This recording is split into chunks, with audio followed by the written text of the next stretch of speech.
Life is a journey, and you've reached the destination.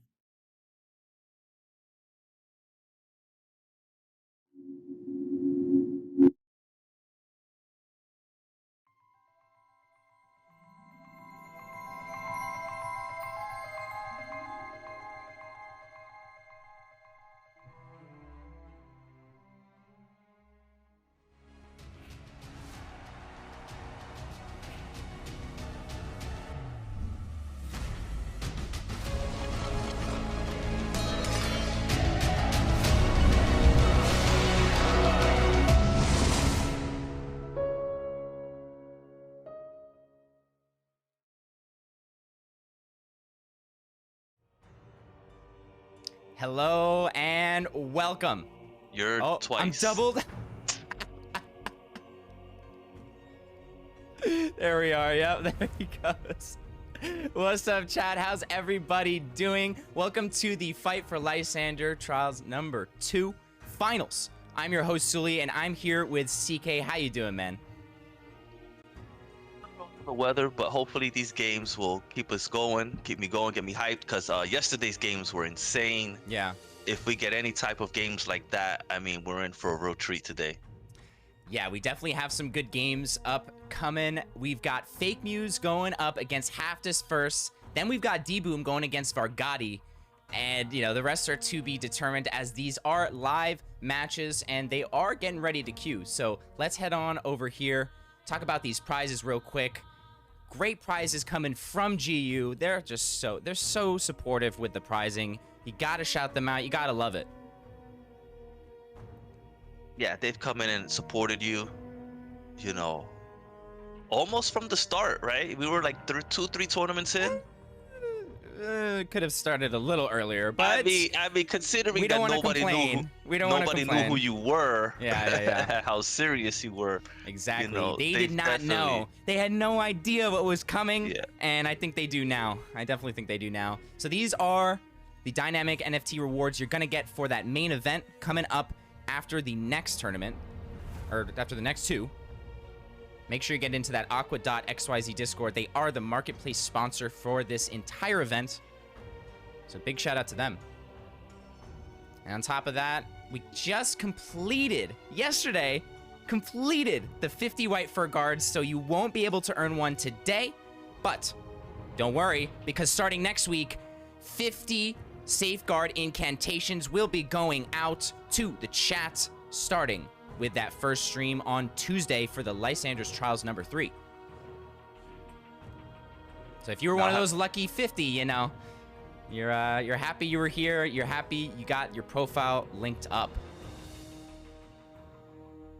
Now I have a quick question about today. Yeah. You mentioned that our participants in the finals voted against using the competitive mode.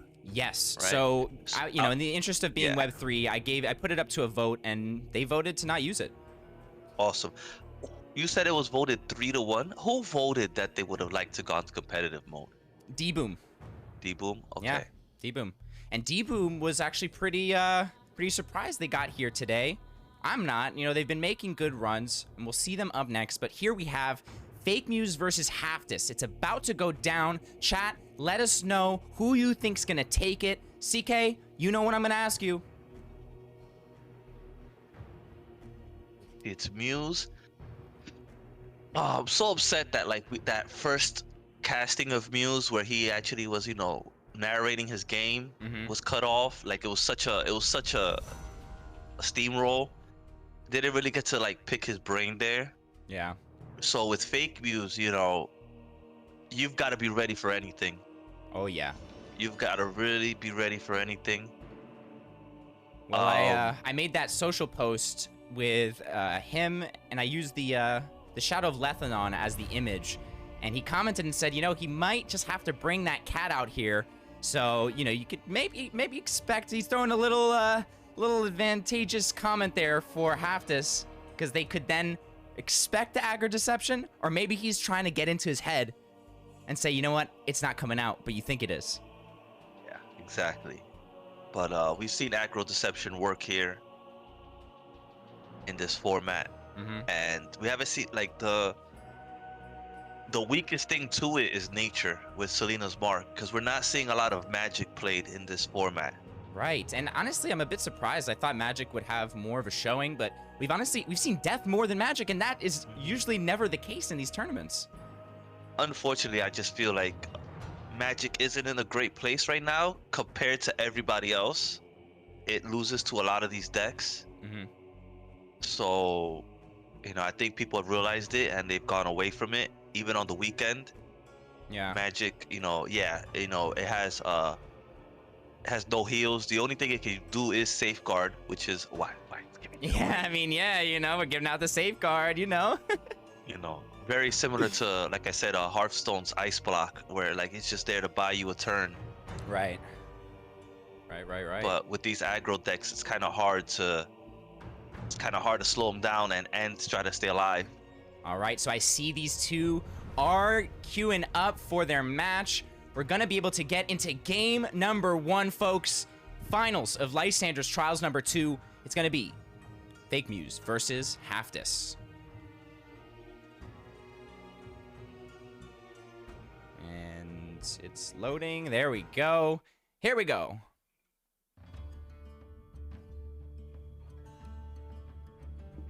And these matches are delayed, folks. These matches are delayed, but we're not, and neither are you in chat. And again, no competitive mode here. So all these matches, they're queuing in. Doesn't matter. I mean, it does matter who goes first, but for them, you know, the pick, they didn't want it. Look, and there it It's is. magic, yeah. Okay, There's but the you know, magic. it's Muse. You know, he likes to bring out the magic, especially in those tournaments, so I'm not surprised. And we see that Aether Bug. But we see it's not a... It's a combo magic here. With a Rat of Sorcery. Oh, man. Wait, he's really, running it? He's running the Rat of Sorcery. Wow. No way. No shot.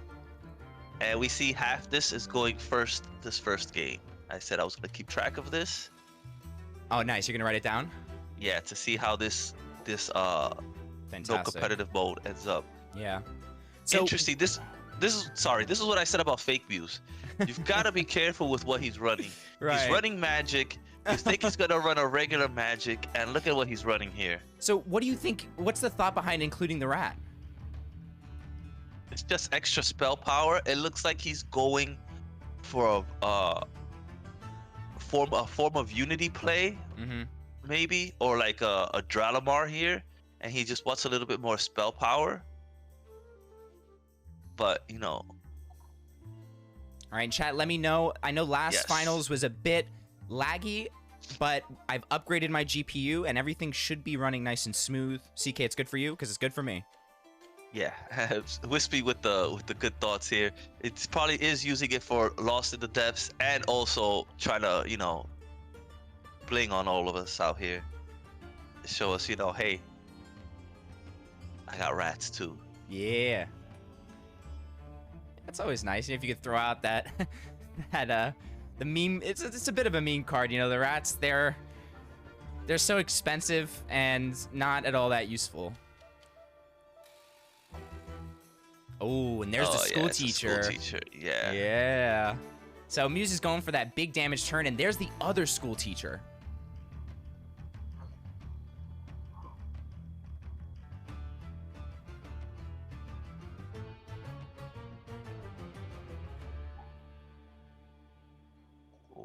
School teacher already at 0. Yeah, that is a scary sight.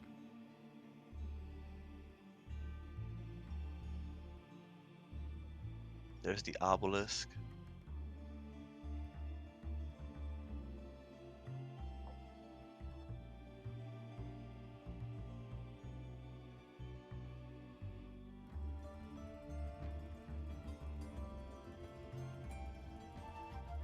I don't know if that's regular Muse in the camera or slightly upset Muse with the big head tilt, because Well, you know, if you look at the tilt of his head, it's the same tilt as the Charmander. So he might be trying to link up his energy with the Charmander, you know, maybe.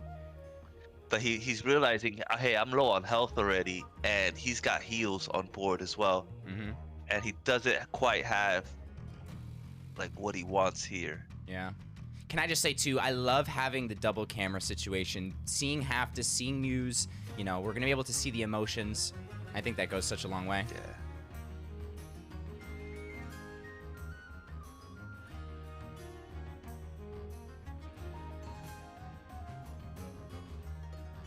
I'm also glad that we got the chat bubbles in the, you know, we're bringing the chat into the stream, and you guys are gonna be able to see yourselves in the replays as well, which is really nice. And there's the clone. So are they just looking for another clone? Try to get another zero-cost school teacher? Yeah, but I think it might be a little too late here. Yeah, they've got a big board.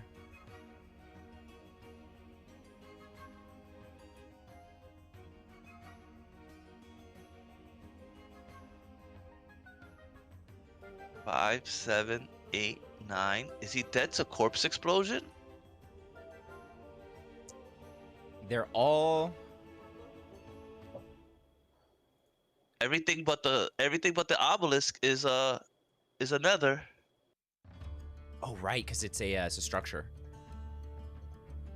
Right? 5, 7, 8, 9. Plus one mystic. One mystic. Oh, that's Oh, right. the The 2/2 is a mystic. mystic. See, I Yeah. would misplay right there. I always forget that's a mystic. Yeah, I think that's probably what Halfdos was looking at. It's like, okay, will the corpse explosion work? Not this turn, but surely next turn.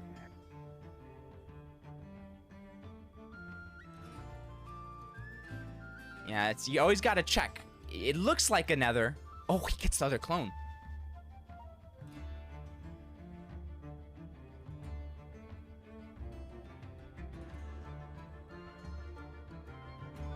So he throws both clones, and he gets 4 school teachers. No, because he's dead next turn. So he has to win this turn. And the question is, can he? I don't think he can here. Yeah, just looking at his cam, like, seems a bit frustrated. He's really taking the time here. Throwing 1, that'd be 2, 3, 4, 6.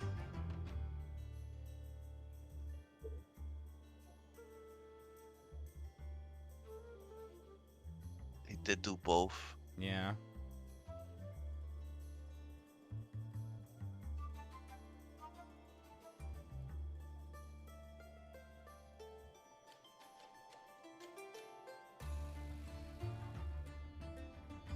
That's going to be it. This gonna be game, yeah. Wow, Halfdos taking game number 1 in this best of 5. We've seen this corpse explosion deck from Death be so strong this tournament. Yeah. It's done really well against a lot of decks here. Yep. All right, Halfdos up 1-0 here. We've got those cams on this score screen as well. See the reactions throughout, which is it's definitely nice.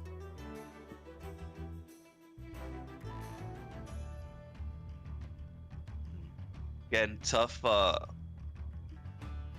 deck to queue up against with that school teacher.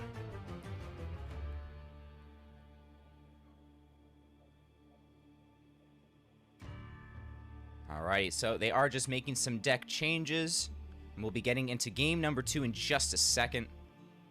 They do have to win with 3 gods. This is a best of 5. So Halfdos getting that win with Death, which I think is really nice. You know, first game you get Death out of the way. Now you could go with War, you could go with Deception, you could go with Nature, which have all been strong in this format. But Death has 2, you know, let's not count out Death, because I think it's just that we're so used to people not running Death in these tourneys that this tournament's a nice refresher. And here we've got game number 2 between these 2 competitors. This is the top 4. And Halfdos up 1-0. Ooh. This might be bad for Halfdos, DK. Well, let's see what type first. You know, I hate Deception. Yeah. Looks like Control. I'm going to take off the stream avatars for just a second, folks. Yeah, he's definitely going Control-ish here. And I do believe this is another game where Halfdos is going first. Yep. So Halfdos going first both games. With a really good starting hand as well. All right, stream avatars are back. Okay. And here we go. See the value out of the underbrush. I know. It's so good. It is so good. Ooh. What is that? Deception? That is one of the Genesis cards that lets you change your god power. What is it? Underworld? Something like that? can't read it. Deception Unshrouded. Each enemy creature goes to sleep. Change your god power to larceny. What the heck is larceny? Add a copy of a random card from your opponent's god to your hand and summon a 1/1 Skulker? That's so good. What? I mean, if you could play something at Yeah. 7 do nothing. Well, you get the sleep. That could come in handy.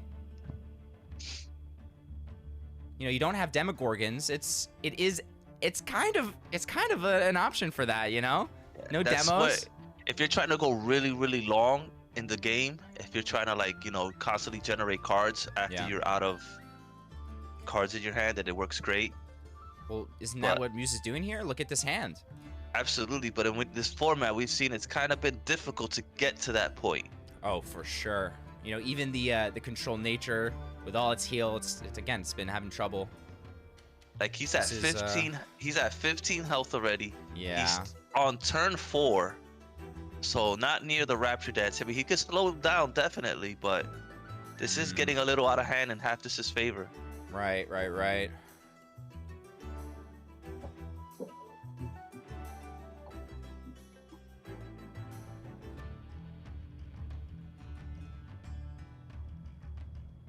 Throws out the Stone Skin, pings it off, and ends the Wild Root Staff? They're running that? Out of the stag. Right. I'm like, hold on a second. Dutch's favorite card. Always got to remember there's the stag going, and it's generating those cards. Oh my goodness. And there's the Wither. Such a heavy hand for Muse.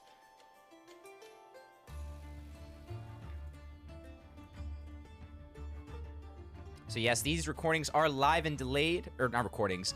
Their games are happening right now live, but the games are delayed, but me and CK aren't. So we can, we'll be reading you guys in chat in real time. And we do this so that obviously they're, you know, not screen peeking. I don't think any of these top 4 will. They are some of the best in the scene right now. But, you know, we gotta make sure. It's always good to make sure.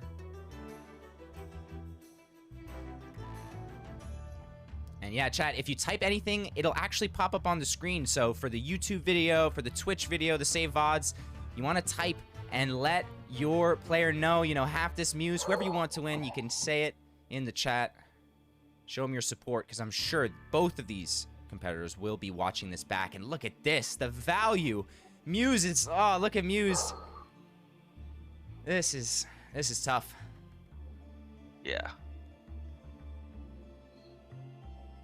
On 3 health and really no options. I mean, the Rapture Dance doesn't even clear. He just goes for the concede. Oh my gosh. Haftus up 2-0 right now over Muse, and CK Haftus is the underdog in this. Definitely. Like Philo says, control deception there. A little too slow, and he ran into, you know, aggro nature there. And aggro nature is really, really strong right now. And he just was unable to clear that board early on. Yeah. And again, Haftus going first again. You know, tough. It's tough going against these guys that are such good players. It's, you know, it's probably like a 50-50 you're gonna match up into something bad against you, and then going second. And going second, it's never fun. I mean, you know, it's why we do that competitive mode, and maybe that'll play in here. We got game number 3 right now between Muse and Haftus. Muse going with the magic again. Haftus with the war. Oh, he's gonna go for it. All or nothing, it seems. Yeah.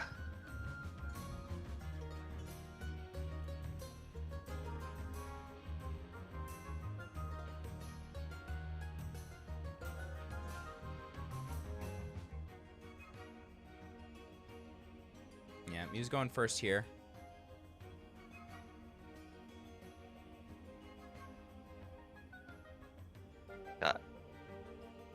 Got a decent starting hand here. Yeah, that Lost in the Depths, right? You get it in the first hand, you're pretty happy. And especially with the Shadow Scryer, because they can eliminate those cards right away. Wow.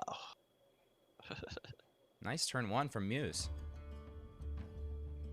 Oh, and this is a slow deck for half this here. Oh, yeah. You see that End to War, the Enduring Shield. Yeah, this is... Oh, but look, already has the clone and the warps.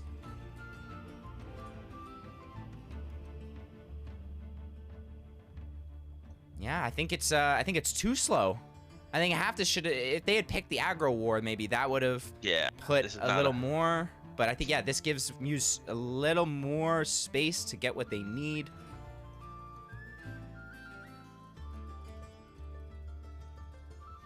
That's fine. That Shadow Scryer did what it needed to do already. And this is the first top 4 set. Winner of this goes to the finals. After this, we're going to have D-Boom versus Vargati.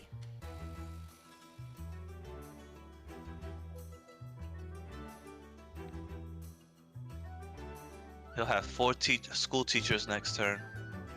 Yeah, if you're ever wondering about what match we're watching, you can take a look at the bottom of the screen. There is a scrolling text with all the scores and matches that are to come.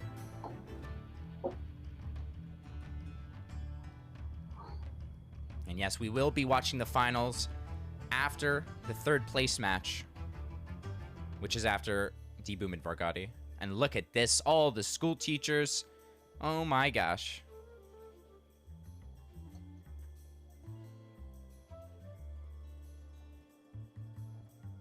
Form of Unity coming up next.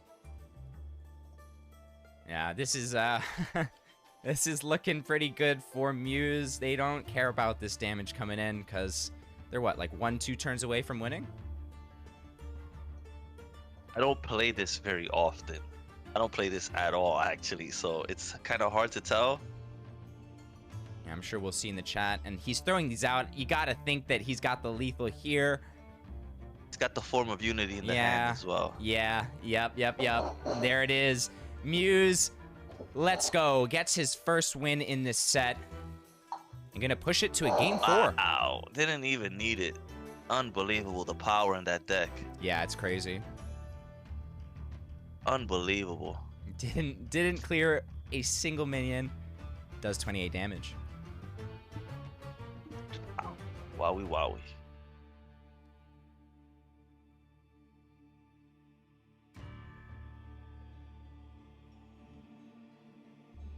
You know what? Actually, I'm gonna grab these and take them off. I just realized that we were watching on this screen. We were watching the live feed, not the delayed feed. So we were actually seeing their expressions of the next match. So I don't want to ruin any little detail from this next match. But we will be seeing them on this next screen for game number 4. Here we go between Fake Muse and Halftis. Oh, he goes with the Deception. Are we going to see the cat? I think we will. Yeah. There's the Shade Walker.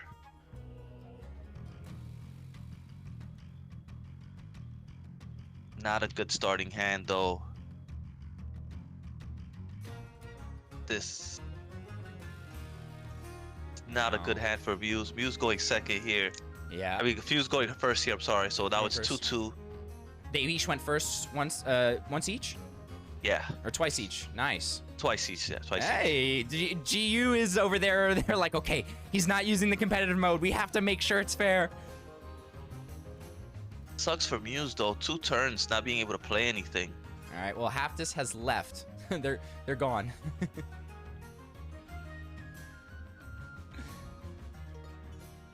But still playing cards. I guess it's a little delayed for the camera. Oh, wait.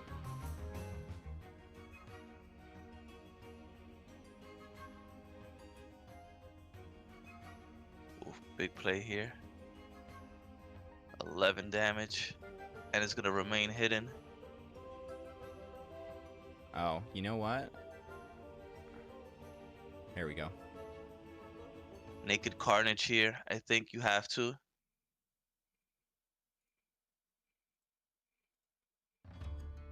Okay. Yeah. naked card and sweep here. Got to get rid of that big creature. Yeah. And they have protected on those Raid Revelers, which is very nice.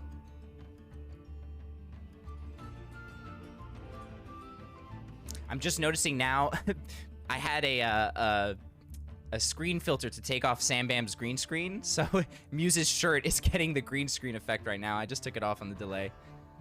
But he's got a little green screen effect on.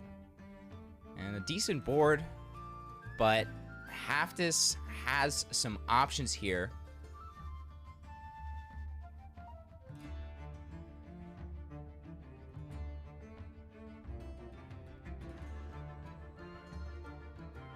He wants to race him, and Muse is gonna run into that Soul Survivor next turn. Mm-hmm. He's also got the Woodcutter. There's the cat. Yep, there it is. But it's so late. It should have been there turn 1. Yeah, and we can see that Soul Survivor in Haftis's hand. Has the pip. Can throw it out next. And that should solidify their win here. Right, 4, 3, 3, plus 3. That's 16 damage. If Muse doesn't clear one of their minions here, that's lethal. Generates a Grendel. Wow. Wow. Yep, that's going to be it, folks. Unless they use the Stone Skin. Yep, okay. So uses the Stone Skin. Stops the lethal.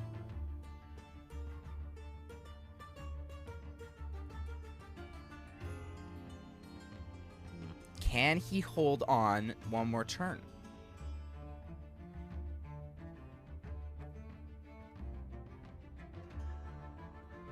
Haftis not hitting the Tempt Fate. Oh, but has both imps in hand.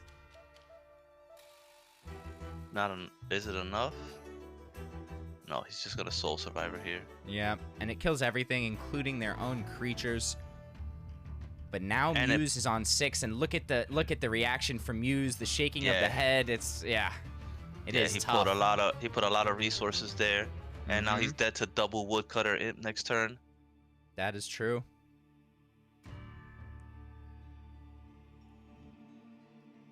Oh, That I is think that's true. GG here. Yeah, that's gonna be GG here for Haftis. Wow, wow, wow.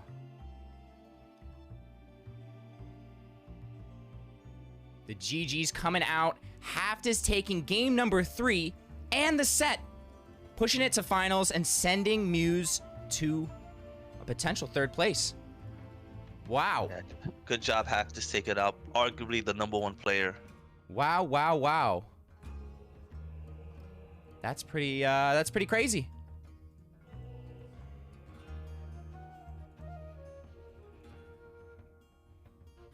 Muse queued into a lot of bad matchups there. Mm-hmm. And I think that's what it this game is so much luck. Your opponent picks a different deck, completely different game, a completely different series, but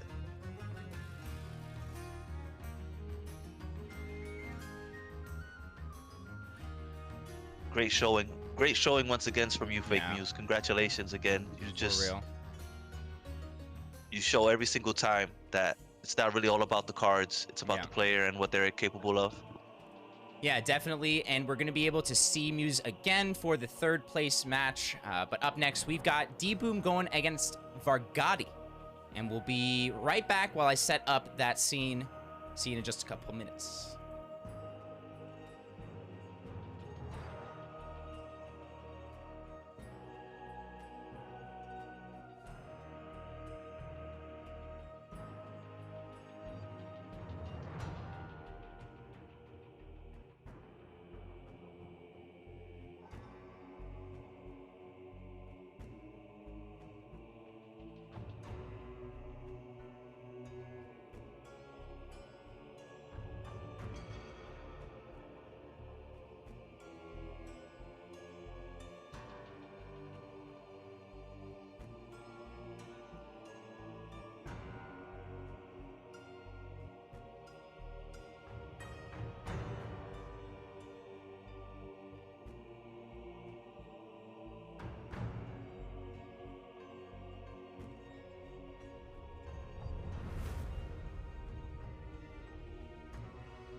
Alrighty, welcome back everybody to the Lysander's Trials number 2 finals. I'm your host Sewlie, and I'm here with CK, and we've got some matches underway right now. It's the second top 4 set between D-Boom and Vargati. Let's take a look at these prizes, and CK, Vargati, the only one out of these 4 that has not dropped a single game, not a set, a single game in this whole tournament. They're 12-0.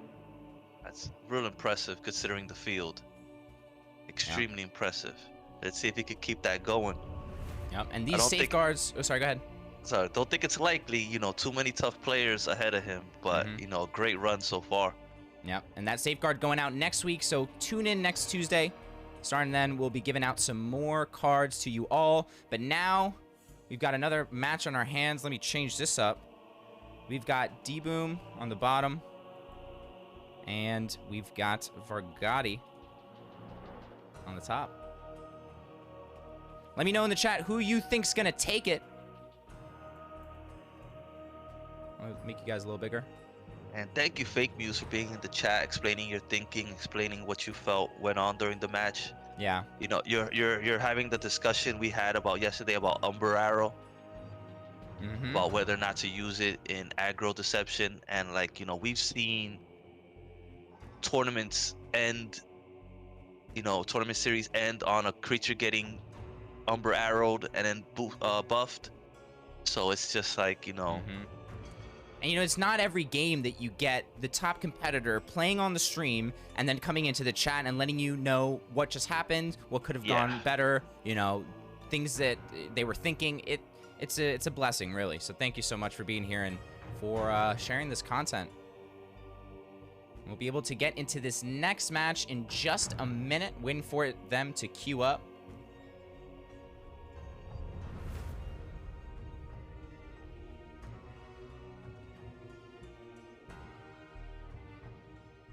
So what do you guys replace the Umber Arrows with if you're not using it in aggro deception? Like, what do you put in if you don't use Umber? Because I'm already having, like, I'm already looking at, like, I have a Sneaky Bruiser in there. And oh, I see. No, what do you? I'm gonna have to look at Muse's deck list. Phase Crawler. Yeah, we did see Phase Crawler a lot. We definitely saw Phase Crawler. Well, I know because I normally run the Sneaky Bruiser at 5, but it's neutral. So the Phase Crawler, I know I've seen the Phase Crawler a lot more.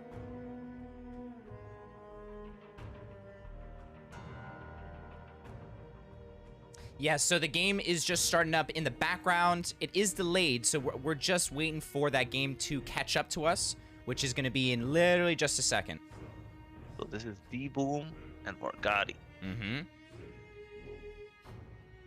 And D-Boom, their camera link isn't working for the first game, but they should get us their camera for the second. Vargati opted to not have their camera, but just so you guys know and the competitors know, I do have their camera up on my screen, so I'm looking and checking just, you know, on all fronts to make sure everything's good to go and fair. That is one of the most important things in this tournament, and something that I talked about with Professor for Bunch, that, you know, we really have to set a standard for integrity. You know, a lot of people use different ways of gaining an advantage on your opponent. Just play the game, people. Do what you got to do, win these matches, but let's try to really make sure we're being fair and helping out all the players that we can throughout these tournaments, because these are community tournaments. You know, this doesn't have to happen, and it works the best when we're all working together. I think these events have just shown that. And we've got game number 1 about to go down. Let me shrink you, and we're gonna head into this first match between D-Boom and Vargati. Yes, sir, Spring. Yes, sir. Light. You think so? We're going to see light? So. Oh, nice. Light versus More death. death. I like it. I think that's probably going to happen a bunch, I think. Going first with going first with death. You know, you want to get it out of there. And same with light too. You know, you could queue into going second, which D-Boom, they've done just that.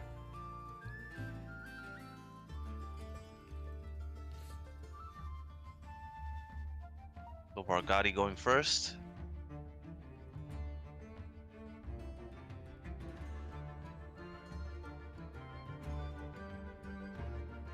And you know, that card on the left, that image, there was someone that got airdropped a bunch of ether bots, and now they have a diamond Leggy of that. Yeah. I That's saw a that good on start Twitter. here. Alrighty, yeah, definitely good start. You know, you didn't go first, but you got to play cards first.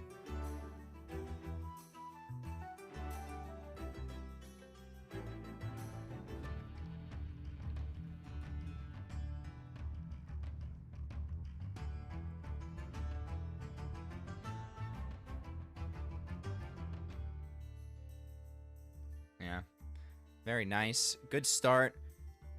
I think it's the right decision here. Put Yeah, it I out like of the it. range of the next Wicked Fae. Exactly. Kind of, he must have figured he was like, okay, he played the first one. He probably has the second one in hand. Yep. And we can see that thanks to the second hand here from Double- Vargati. Double Fickle, double Decaying with a Yeah, Wicked. I don't know. This is... You don't want to get all these at the same time. You know, you're not going to have the nicest turns here, but Ooh. look at this. The Highborn Knight coming out, and that's going to slow Vargati down even more. This is looking real good. He has the Vesper of Concession 2 in hand in case that Necroceptor comes out. Still didn't draw it.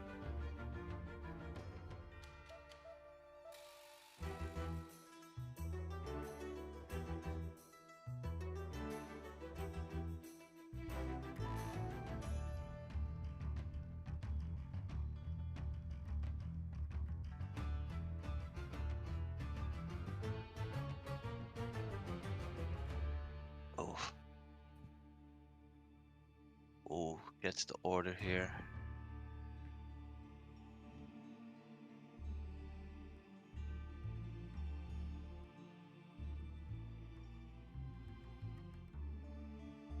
Oh, he's at a good spot, but this isn't clean right here. No play is clear. You have to throw the Vesper if you're gonna Radiant Dawn, I feel. Even though the Necroceptor hasn't come out, you can't float that 1 mana here.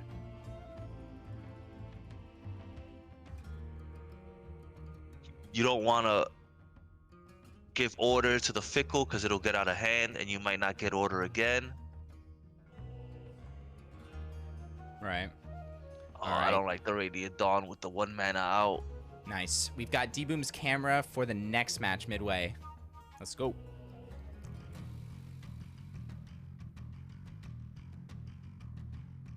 Okay. So keeping the board here. Bad trades. Ooh. Well, hey, you know what? Like I said, D-Boom could watch this back and learn a lot from just what we're saying, from what the chat's saying. A lot of information going out today.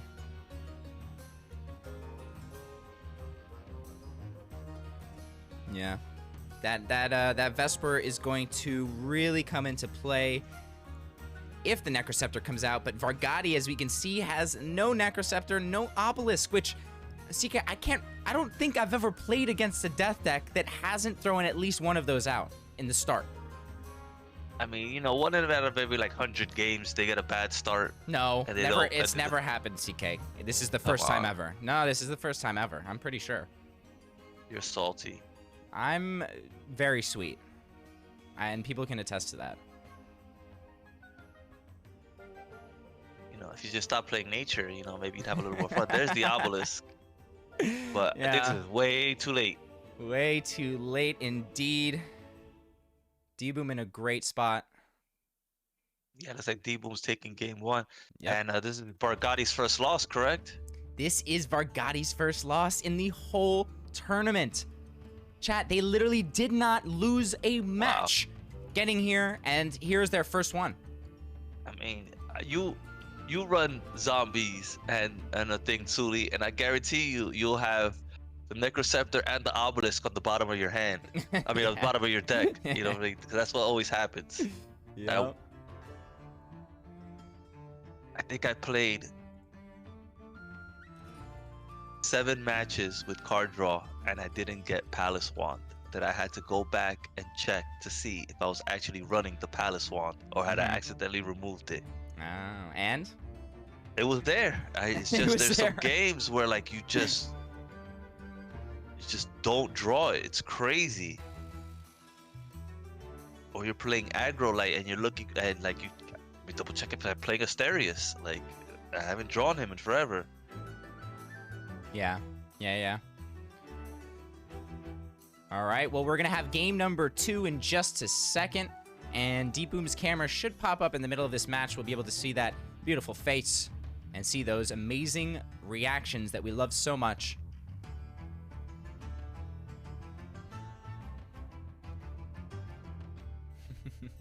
Wow. That's you, Muse. And chat, let me know, how's the audio? Are there any lags, any glitches? Everything looks good on my end. But I would love to know and get that confirmation from you all, and I hope you're having a great time watching these matches as we are. Nice, let's go! Well, I'm definitely glad I upgraded the GPU. I didn't post the picture, chat, but the inside of my PC looks like there was a fire. And I think it happened last stream. What kind of GPU were you running before? I had a 1080 Ti, which is good. Oh my god, bro. But it was a reference stock. It was the reference one, so it only has one fan, and I think it completely overheated last stream during the finals. And I don't know how it didn't break, but we're still good. We got the new GPU in, and these matches are gonna be super clean because of it.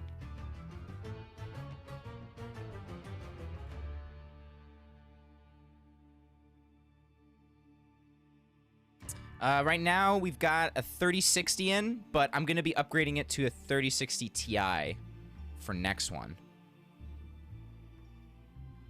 So that should be well enough encoding power for this. I think it was just bottlenecking because I have a 3900X CPU and then a 1080 Ti. It's just nowhere near as strong.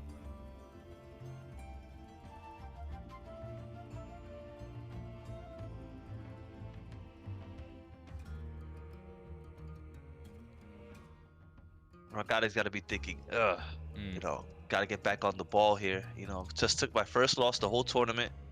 So what do you think we're seeing deck-wise?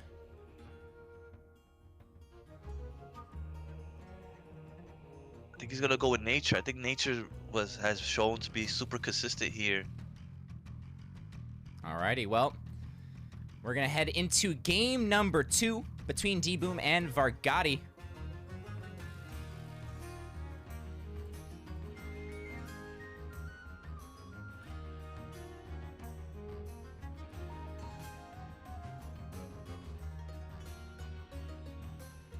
And you called it.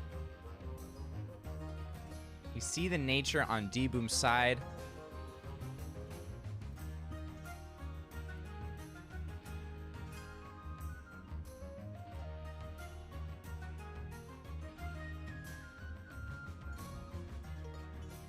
So D-Boom going first this game, so it's 1-1. Great start. Great starting hand. I know, right? This is nice. And yeah, there we go. D-Boom in the flesh. Great to see ya.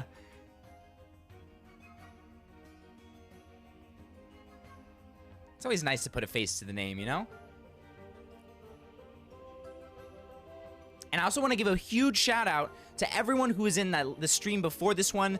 Wissy and Caution Fun streamed that top 8. It's amazing. Amazing that we could get those matches in before the finals. And I think we're going to keep that up for all these tournaments now. I'm going to have someone else cast the top 8 before the finals. Next week, it looks like we're going to get Caution and Mudman. Oh, Team TST. Yes, sir. So be on the lookout for that, as well as the other streams happening throughout the week. You'll be getting some free Safeguard incantations.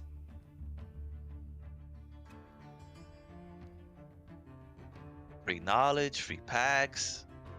It's free everything. safeguards. Literally free everything. There we see the Necroceptor come out. All right. Curse of Greed also showing its face. Yeah, they don't... I don't think they're running Chiron. So what other... They could have the Sage. That's been coming up a lot in these, but I feel like that was more in the Amazon, though. Yeah, the Briar. The Briar we haven't seen, but I feel like in this it's really good.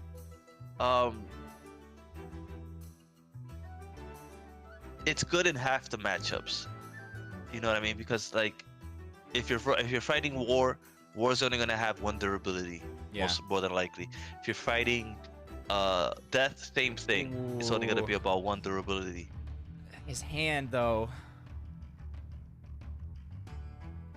Oh well, the canopy goes in the right spot, getting rid of that leech. So I think Chiron would be the best for this type of deck here.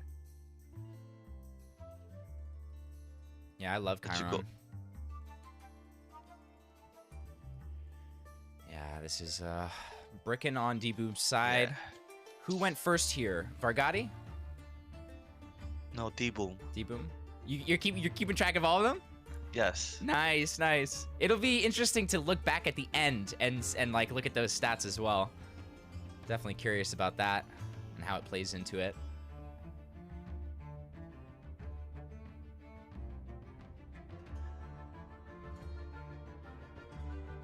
And there's that Voracious Fiend, such a good card, and can get these extra ticks of damage.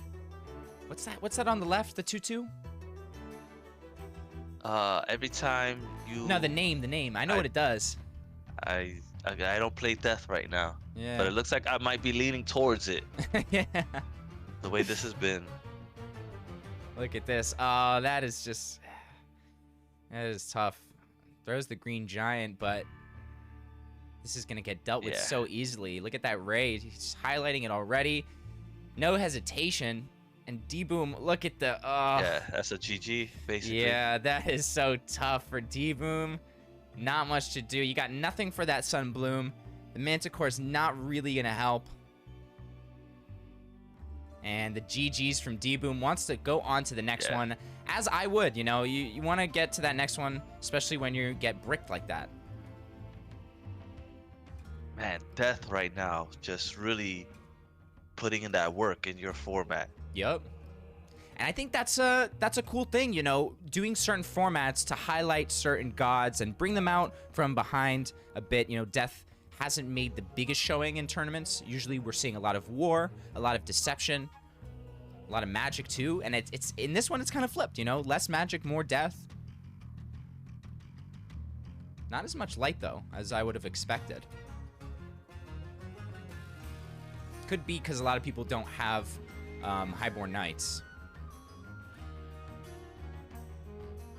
Yeah, Highborn Knights are kind of tough.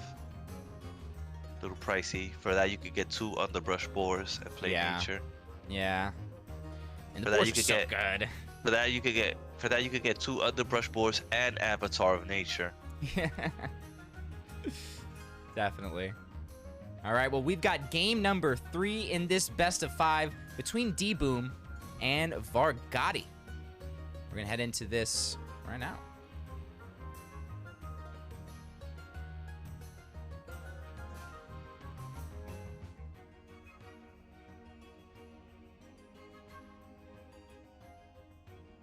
Aggro Guild Deception? No, just looks like Shadewalker, so it looks like he's just... There's the Phase Crawler again.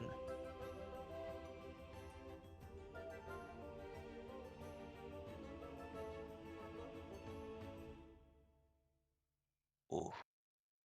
Said, I don't want the Shank. Gets the Cat. Gets a decent starting hand here. And Vargati goes first.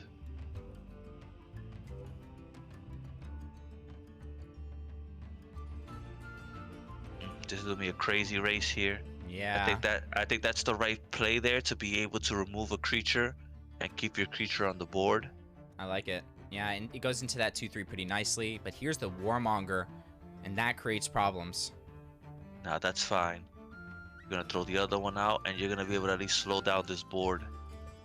I don't think you could go face here. You want to go face, but you can't. Mm-hmm. Yeah, I'm just thinking, like, you know, you're gonna have to use some kind of ping or just extra resources to get rid of that Warmonger because of the 4 health.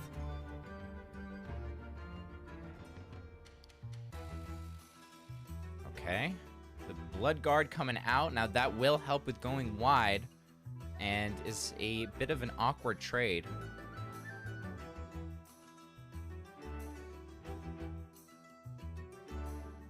I think you ping, and then you play the Shadow of Lethanon, and you ignore the Blood Guard, right? You don't want to Yeah. activate that Afterlife. And it's nice, you know, you let them play into it and trigger that. You don't want to give up this board.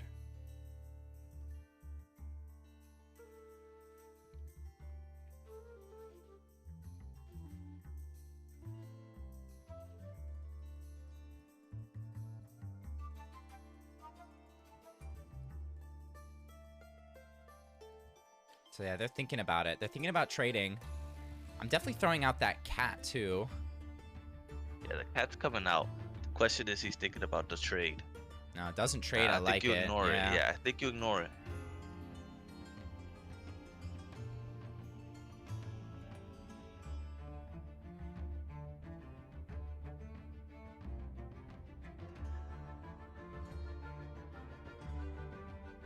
No, people saying gotta trade. They like to trade. And the another round. So hey, CK, you know what? Chat might be right about that. That's a big Blood Guard.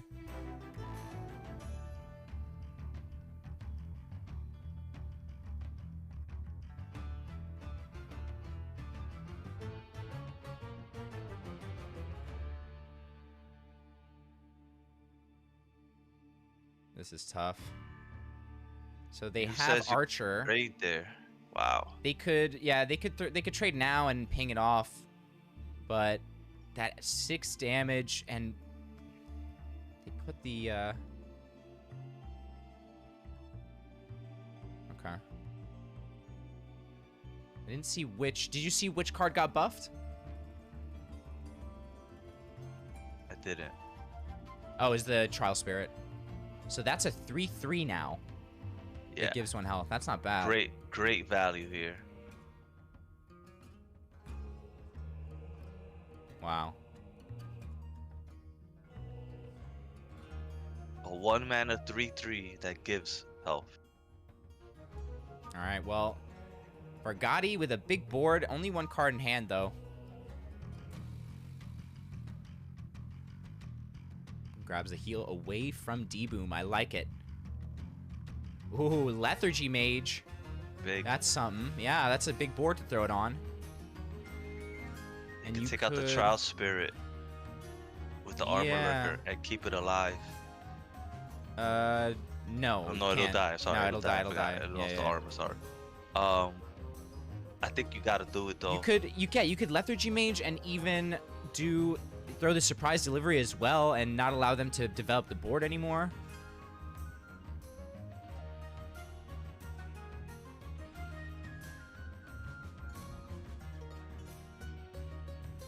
And throws out the Merrick. Okay. So saying, you know what, you want to race? Get your running shoes on.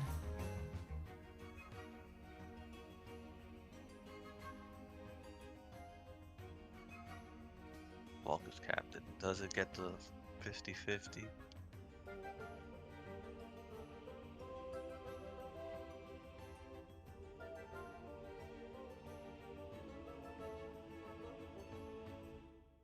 Okay, taking out that Armor Lurker.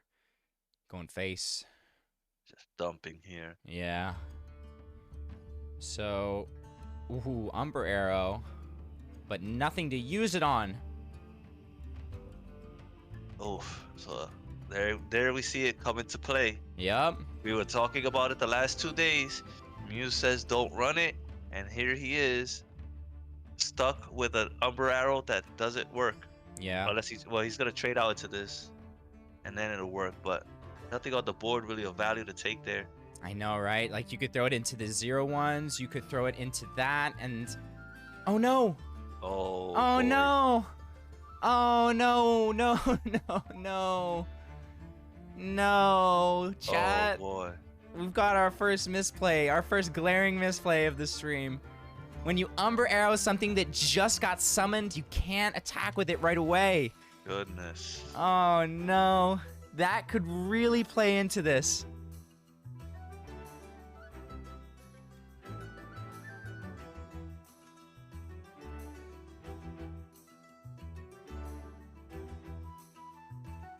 Old Umber Arrow.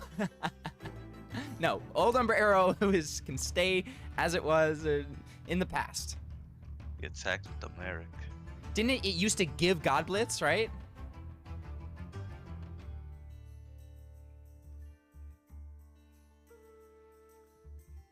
Okay. So, full board here, but only half of it can be used for Vargadi. All D-Boom needs is to hold on for like 2 more turns.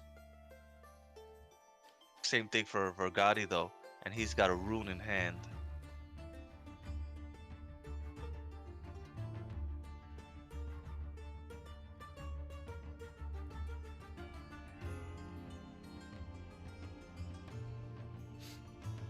Yeah, smart. Yeah. Health is definitely your biggest resource here.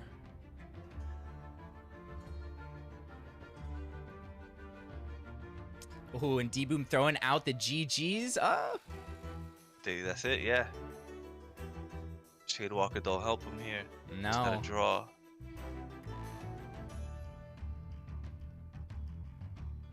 Assassin's Aim, but nothing to throw it on. No. That is just... they needed that so much earlier. Yeah, my favorite card to put it on is Pyramid Warden, but can't do it in this format. Can't do it. D-Boom with the concede, as we saw we saw it coming. Vargadi taking game number 3.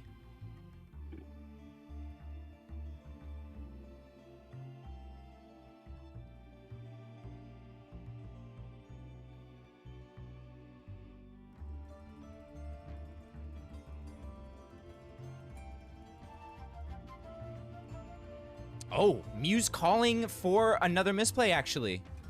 Card Shark plus Shadewalker would have gotten him the game. Oh, geez. Okay, well, D-Boom, when you watch this over again,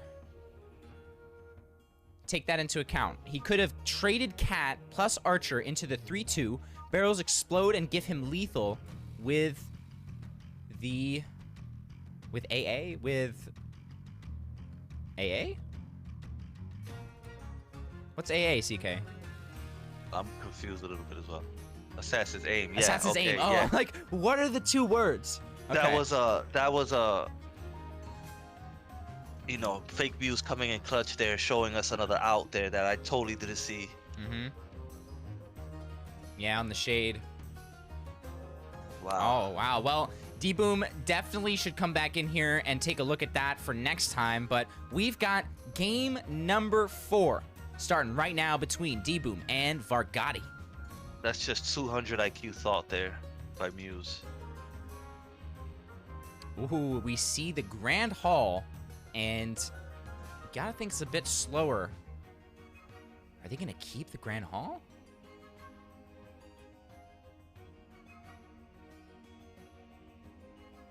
Right. Yeah, Vargadi could have easily drawn there and gotten some God Blitz, but, you know, you always have to play until the very end. Never give up early, because you just might have lethal.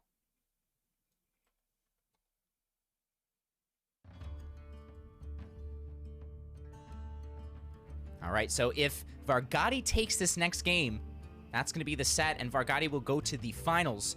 D-Boom now has to take both games to make it. Both of guys have gone first twice. Nice. Wait, in both sets? That's amazing. I believe so, yeah. That is incredible.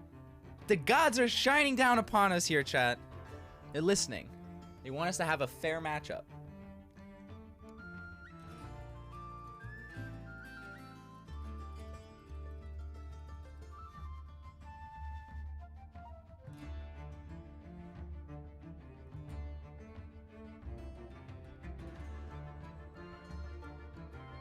Master Tech, the Warmonger, The extra damage. Look at this board from D-Boom.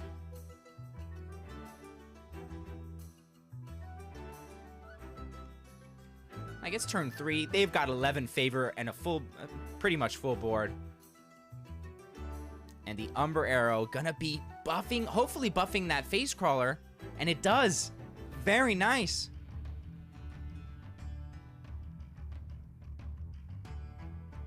Hides it. Okay, so they could throw Grand Hall here. They could also do a Thundercaller play, get that board going. Savage Strike does deal with the hidden creature, which is nice.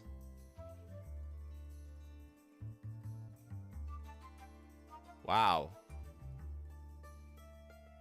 Yeah, the no coming out from Vargati, I would be saying the same thing.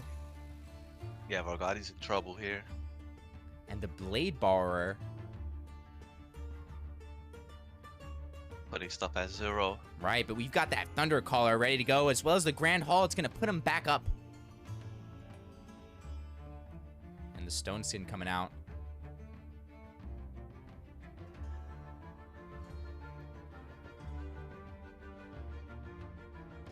Yeah, this is looking real nice. And look at this big Grand Hall. Going to be able to clear the board and even get some leech damage back. Heal yourself up. Yep. Why don't ya?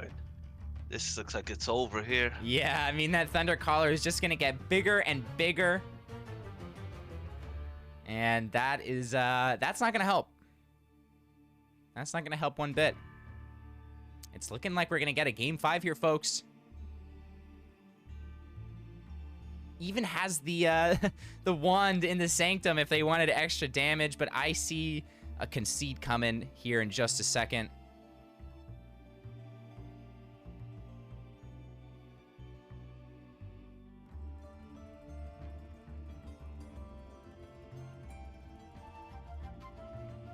Yeah, wow.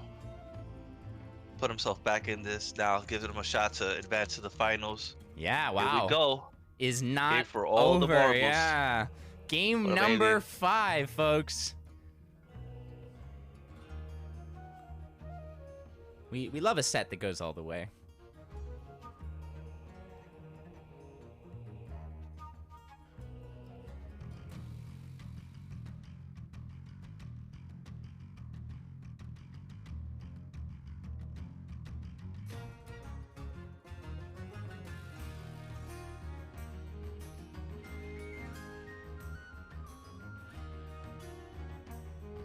You see who's in the chat and you see what they want.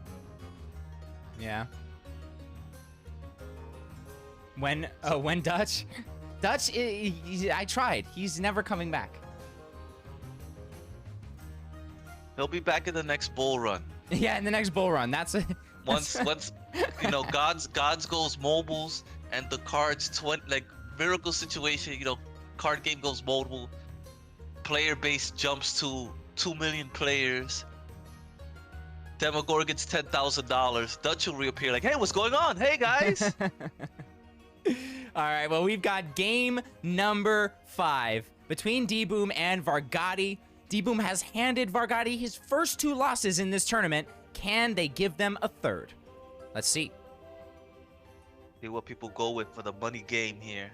The money game, I love that. The money game here.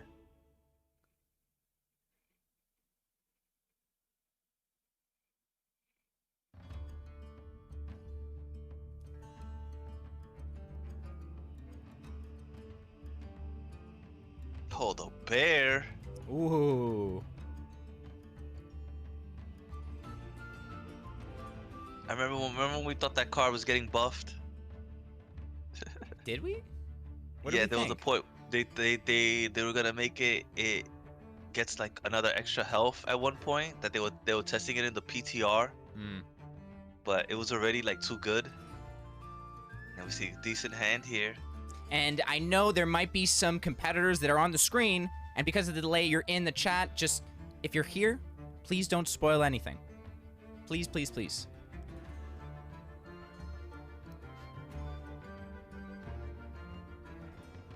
Okay, nice boar for the Armor Lurker.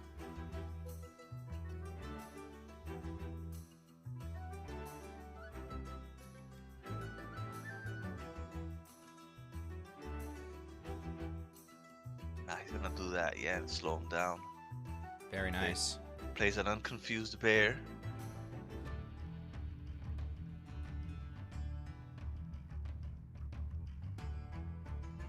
People calling GG's for Boom already. I mean, Vargadi doesn't have the nicest start here. It's an it looks like an aggro thing, and the Lethanon, you know, if he clears the board, it's dead to the god power, and that's just so frustrating when you queue in with Shadow of Lethanons and you run into Nature with Selena's Mark. This is basically a dead card in your hand.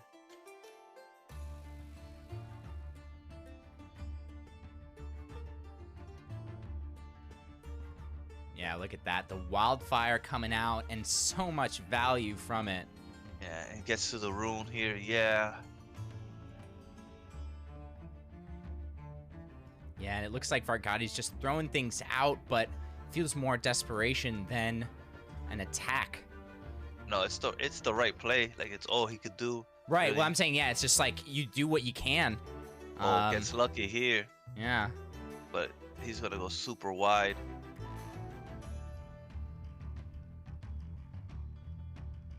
Yeah, but I don't think their luck is going to last very long, CK.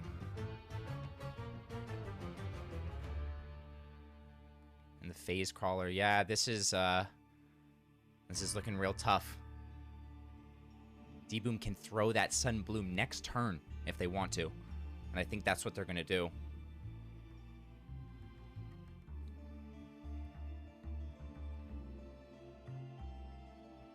Another boar. All right, yep, here we go. Sunbloom, where does it land? On the Jag, oh my. So now it has to go there. Yeah, this is nice. Clear. Oh, Doesn't clear the Merrick, but that's I mean, fine. But yeah, it clears that's the Shadow fine. of Lethanon. That is so fine. You got an underbrush Merrick, boar, like, you're good. The Merrick is worthless without a higher creature on the board. Exactly, and they don't. That was probably best case scenario there. Absolute best case scenario he got there. Wow, wow, wow. And that pretty much seals it, I feel like. Like, how do you come back from this? They've got such a big Jag. It's got Twin Strike and another Wildfire. That's 7, 8, 9. That's lethal, folks. D-Boom, the underdog here, taking out Vargadi, handing him his first 3 losses, pushing it to the finals. Are you kidding me? Wow, wow, wow. CK. D-Boom messaged me before this and was like, oh, I didn't expect to get to the top 4. This is crazy. They're now in the finals. They're in the finals They now. are in the finals. That is amazing.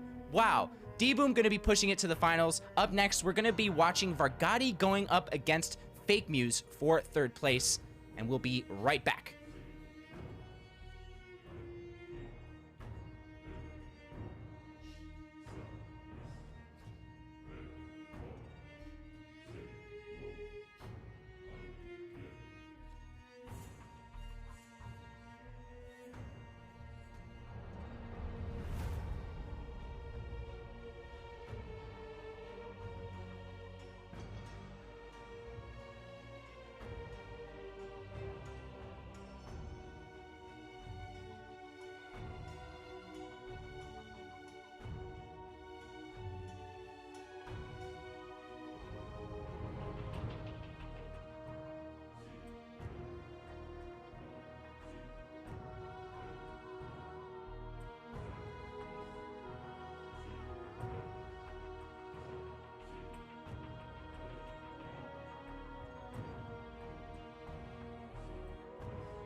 Alrighty, welcome back everybody to the Lysander's 2 Trials number 2 finals. I'm Sewlie, your host and tournament organizer, and I'm here with the best co-caster right now in the game.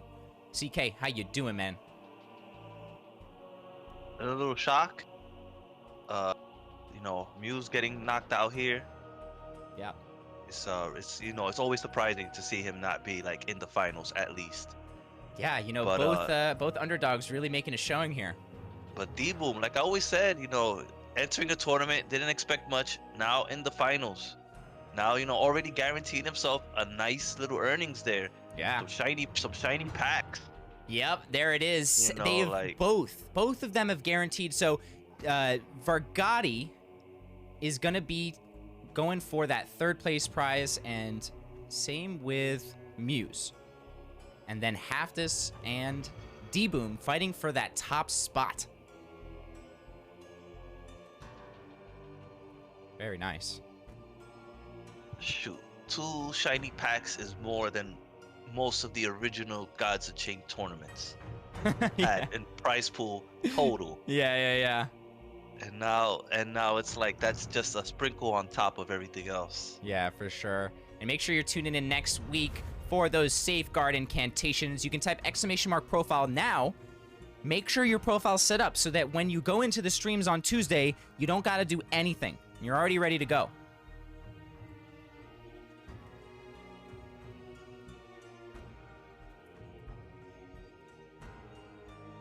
All right, and let's head on over here. I'll size you guys up a bit. And you can let us know in the chat who you think's gonna take this 3rd place match. It's a best of 5 between Fake Muse and Vargati.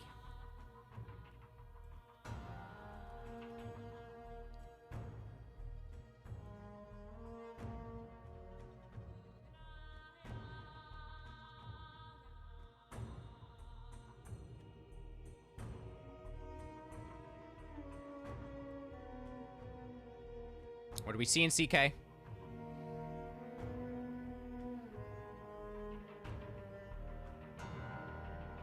Knowing Muse, he's already shown School Teacher. I feel like he's gonna bring out some other different form of magic. A different type of combo magic. I don't expect him to run the same stuff. I know he's very serious. I know he really wants to win 3rd place. He's not joking around. Like most people would be like, oh, losers bracket.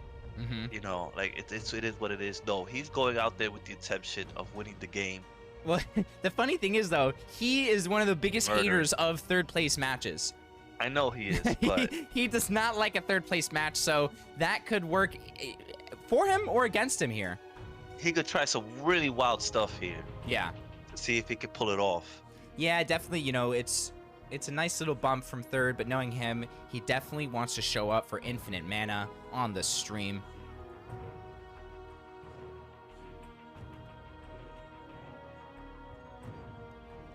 And out of these top 4, Muse is the only one on a team right now.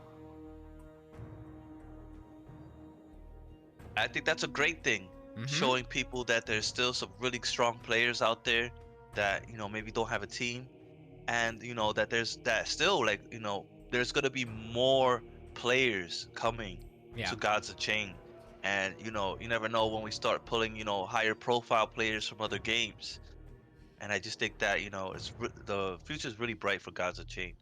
Yeah, I couldn't agree more, CK. The fact that we can get these kinds of events going and running so smoothly, at this point, like, as we grow, it's just going to be even better. But chat, here we go. We've got game number 1 between Muse and Vargati. This is for 3rd place in the finals of the Trials number 2 event. Part of the Fight for Lysander event. There's 5 tournaments in this. And we're only on number 2. We've got 3 more to go.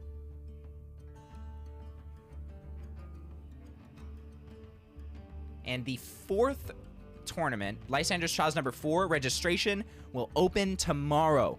So if you're looking to get into another tournament, number 4, registration opens tomorrow.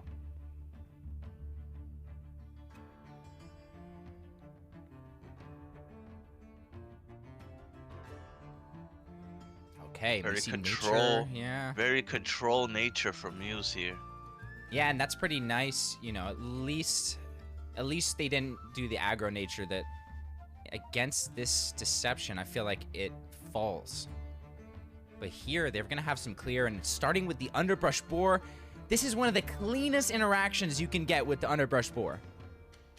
Yeah. Before it used to switch off and it would kill the underbrush, but Yeah. now that it doesn't, Yeah, the hotfix. underbrush is just so powerful. Yeah, they literally made underbrush better. So that means that it was undervalued that whole time because of the it wasn't working as intended. Oh, this is tough here though. Yeah, it's tough because, you know, if you trade in to one of those skulkers, it puts you so behind. They're thinking, oh wow, and the boar goes. Muse has been nice to their confused creatures, and it shows.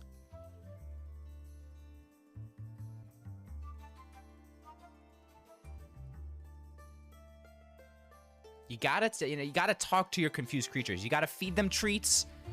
Gotta give them little pats on the head, and then they will listen. Good belly scratch, you know?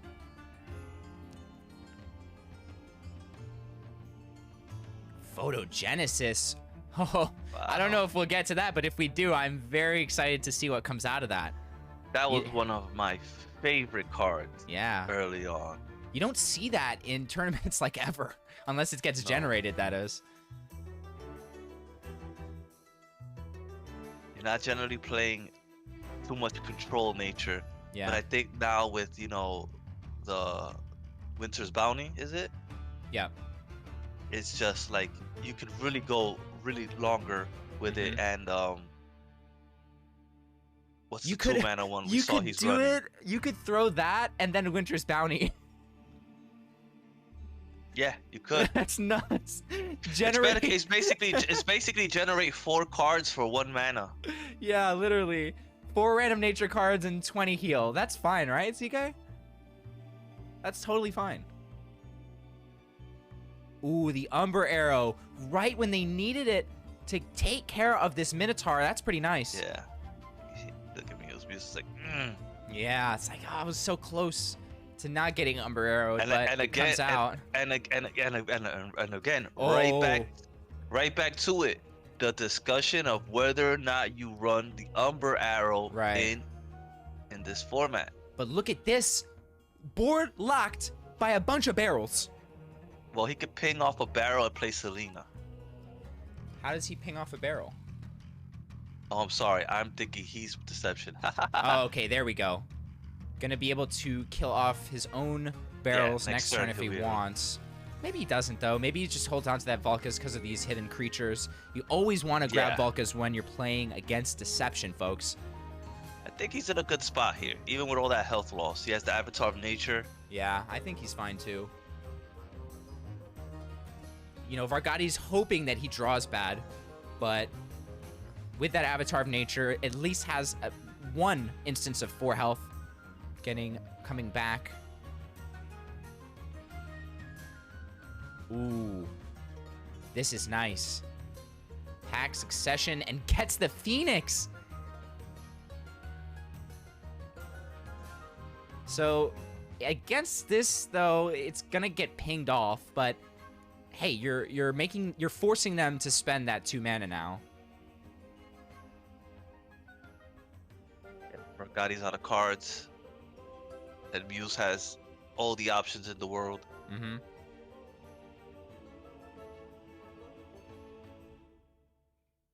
Yeah, Ludius this is not bad here. Yeah, it's not. You know, I was just saying that they have to ping, and now they want to ping.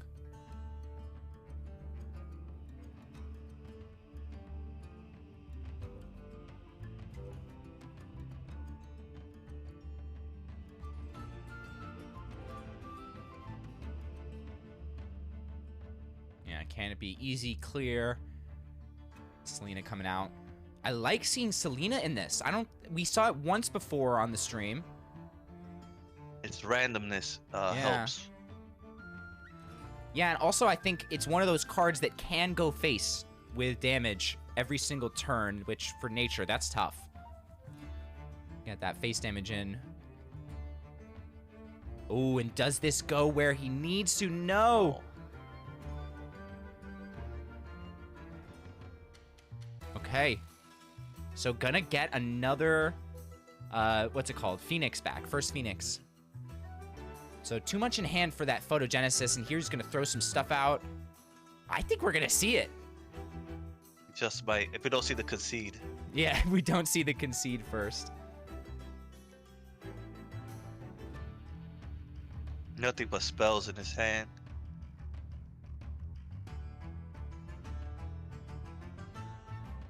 I just want to say you guys are incredible for showing up here today. We've got so many people in the chat.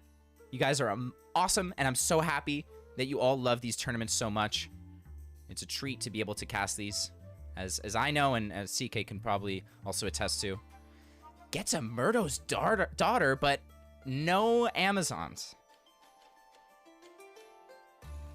Wait, did they generate the compost? 1, 2, 3. No, they were running the compost charm. Did they generate the talisman then?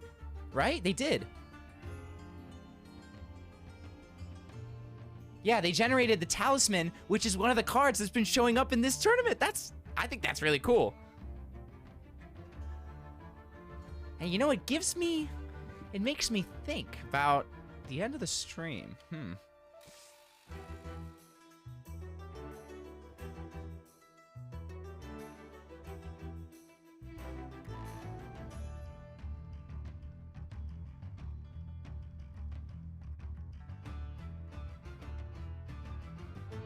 Yeah, this is like GG right here. Yeah.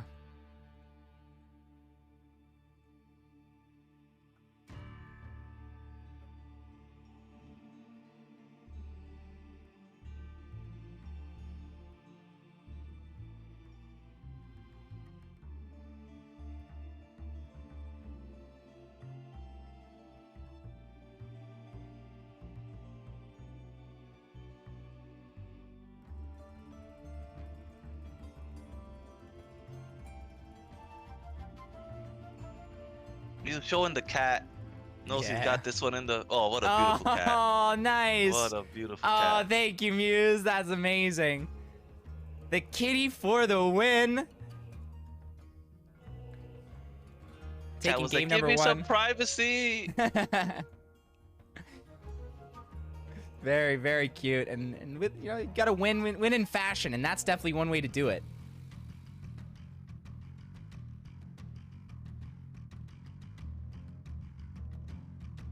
More cats on the stream, please. If you're playing in these tournaments, that might become a requirement.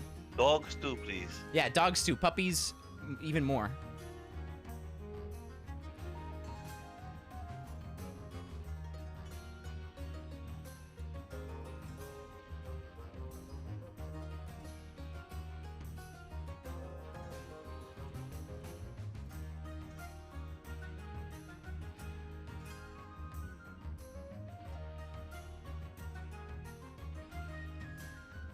Wondering what Muse is gonna throw at him now. Oh, I Threw got you, something- Rock.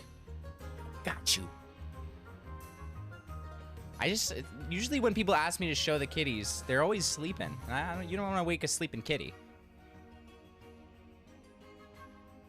All right, well, we've got game number 2 happening right now. It's loading in between Fake Muse and Vargati. Let's get into it.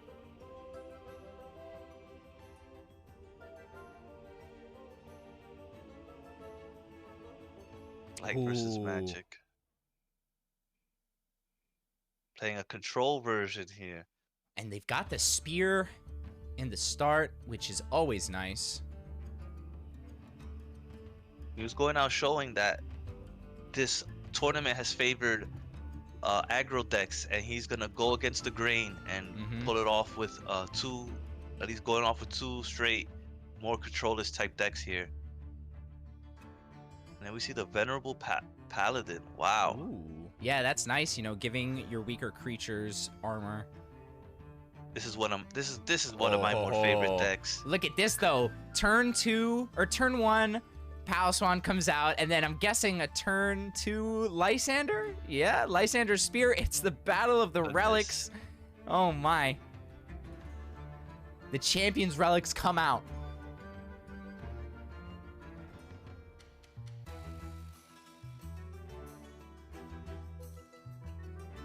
Unfortunately for Gotti, nothing to boost his Paliswan with. No, but can get rid of this with the form of power and... Oh, never mind. Never mind. Wrong. Spoke too soon. So, could go with the text and the form of power to kill it, which you probably do want to get it out of the way now. Yeah. It's fine. It's none of your win cons, but you've got to get that card off the board. Right. It's a lot, you know. It's a lot to deal with just that card. And you can already tell why Muse included it. You know, it has that 1 armor. When you buff it, it becomes a problem, especially for Magic. If Argati didn't have the spell boost there, they were in a world of trouble. Yeah. And speak of win cons, that Worm Breath, is it gonna get used here? Could Warp Engineer it.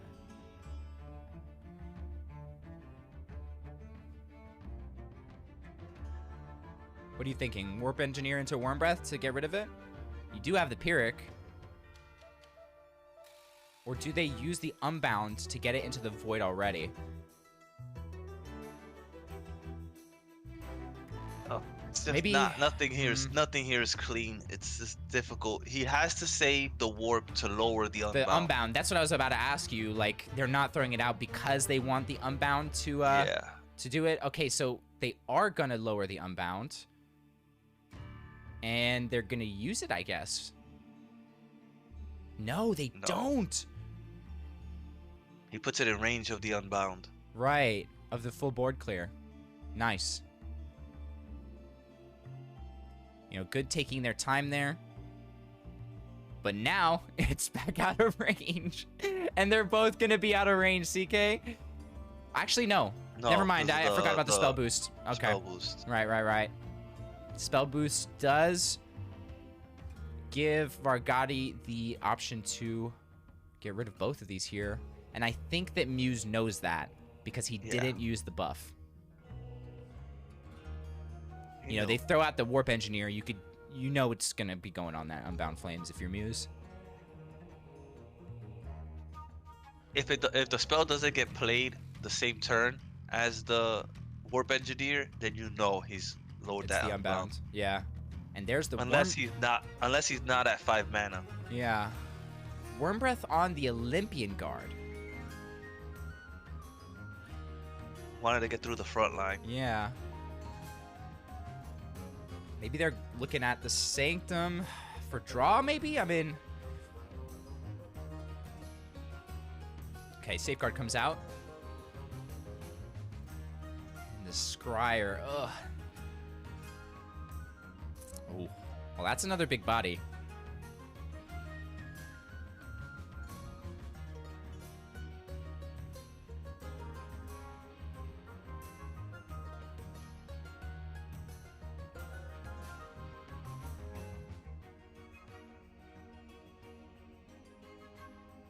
Goes for the Radiant Embalmer. Wants to bring back that Venerable Paladin. That's interesting. What do you think Muse is thinking with that one?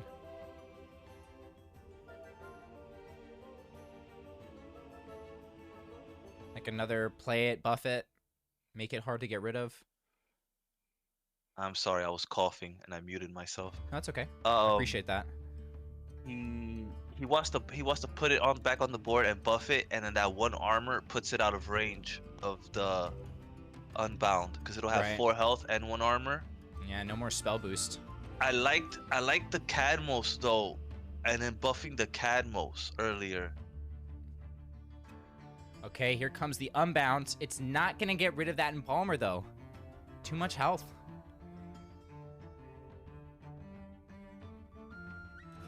Okay, and the Vesper comes out. That's pretty nice here. You know, you're playing against their Relic, but I don't think it's really gonna do anything. he's gonna save it to when he uses it and it's at has only 1. one durability. Yeah. Yeah, okay. I think here you buff this Cadmos and you heal your.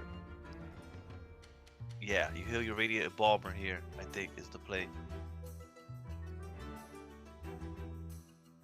No, goes Heals for the heal himself. to face. Is worried about that face damage, which, the more you heal your face, the more you put it out of range for Vargadi. And look at the Shape Blast. It's not going to do anything, really. I mean, it can clear the Radiant Embalmer, but 5 mana to clear that? That's not good value.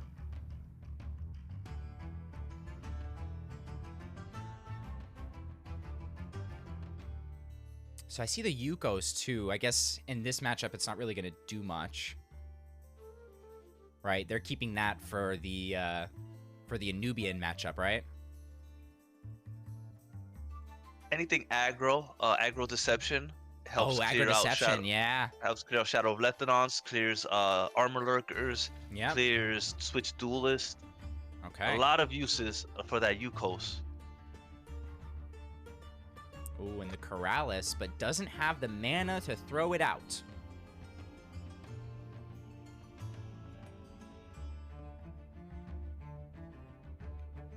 And there's another Venerable Paladin. And here the Yukos comes into play. Maybe. It is nice on that Shadow Scryer. Goes through the ward, through the protected, but maybe he's saving it for an even sweeter play.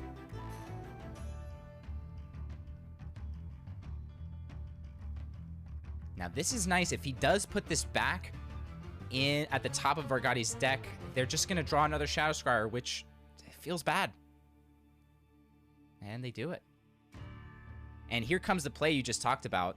They throw out that Vesper to get that extra tick, and oh, they don't buff the Cadmos. They buff the they buff the Cadmos, but they don't buff the Cadmos. Yeah. There's 2 Cadmoses on this on the Very board. I don't know. I really questionable decision why there's like I guess maybe I didn't read the lore and see why there's 2 Cadmoses now, Yeah. but it's. He just, But yeah, he the grew one his with the hair out. armor, the one with the armor now has become a real big problem here.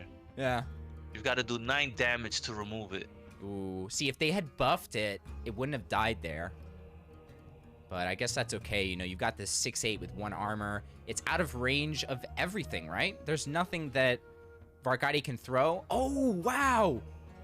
Lysander showing up as a champion and a god. So we've got both Cadmoses and both Lysanders, thanks to Muse. Look at the lore going down right now, chat. You could completely nerd out, and it's fine.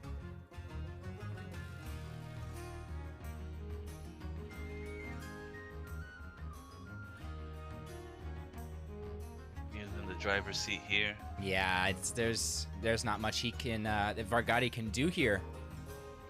No. Well, yeah, no, now that it's a 10 health with 1 armor, it's really out of range. Like, maybe they had the spell boost to do 9 damage, but not 11. And they've got that extra tick from the Lysander. They can literally just rely on that Cadmos here to win this match. And it's looking like a 2-0 for Muse. Look at him shushing. Wait, what do we, oh, the kitty! Yes! She did not even acknowledge us today. Yeah. That time. She says shush. And the game number 2 going to Muse. Very nice.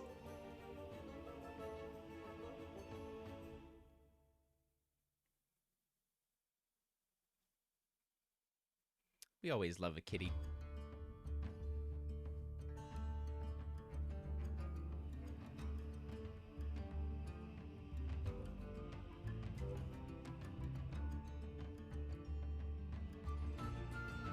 Wow.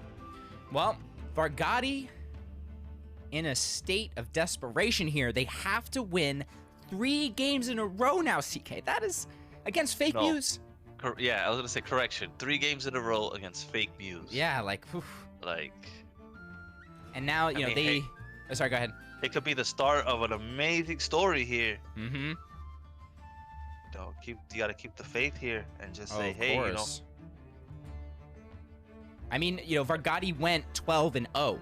We know that they can go back to back to back to back to back. But can they do it here in this game 3 between Muse and Vargati? Let's get into it. I think Muse is gonna bring out something crazy here.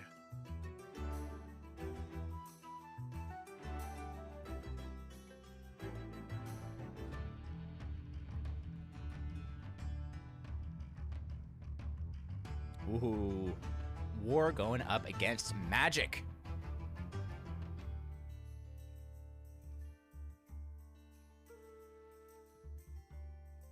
Slayer God Power.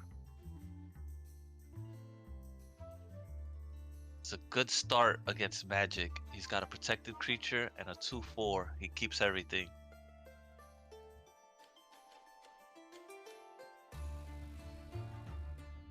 And there's the White Fur Guard. 100 White Fur Guards got airdropped over the past 2 weeks. And I feel so happy saying that. Like, the fact that we built that bot and it's working, and you can now, if you didn't know, you can check on the website for your status. If you got airdropped, if you were close, if you don't have a complete profile, it says it all on there. And we're going to be adding even more information to the website, like which Year of the Gods or Gods NFT you own, if you own a Brick Hands. That'll all be on the website as we continue throughout these events.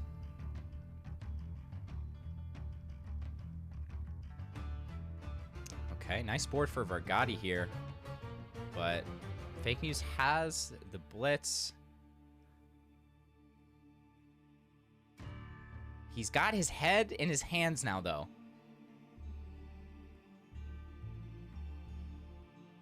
Doesn't like what he's seeing.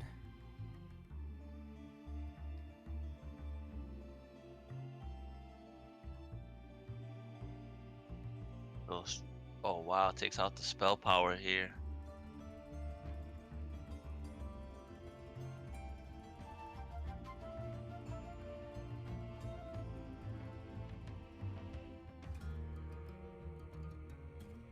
Magic getting a decent start here, able to draw, but has to remove that Master Tactician and can't, and that's gonna come back to bite him. Yeah. Grabs the rune, throws it on. At least you're giving them a target they have to swing into, and it's out of range for the Tavern Brawler.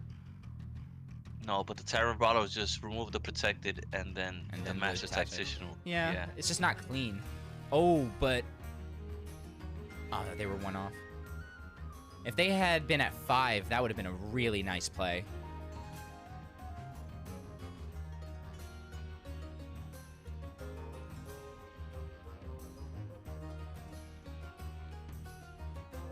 So yeah, if you're wondering what a Gods NFT is or a Mr. Brickhands, they are 2 NFTs that I released, and owning them actually boosts your airdrop score. So when you're watching next week, if you own one of my NFTs and put it on the same wallet that you have linked, you'll get a little bit of a boost when watching, and it'll put you closer to that 2.5 hour threshold, that minimum that you need to get airdropped a Safeguard Incantation.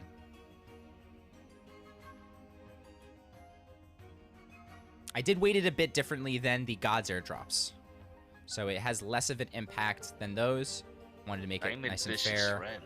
Yeah, Diamond Vicious Rend. That's a lot of clicks, and that's a lot of gray Vicious Rends that they had to unpack. All his tournament winnings, you know. Yeah, what maybe I mean? they just bought a bunch of meteorites. But And they got that new forge, you know, the new free forge. And we got Aqua, you know. Yeah. Just, you know, a lot of times I don't fuse. I just buy them. Yeah, you just buy Go them. to Aqua and I just buy them. I'm just like, nah, I'm not gonna press all these clicks. Aqua. But now that it's free, different. Yep. AQUA.xyz, the marketplace for the event, the official marketplace and sponsor. And honestly, my favorite marketplace. They have really, really made some great improvements and, you know, boosted the quality of life for what a marketplace can offer. And here we see the Ley Horde coming in.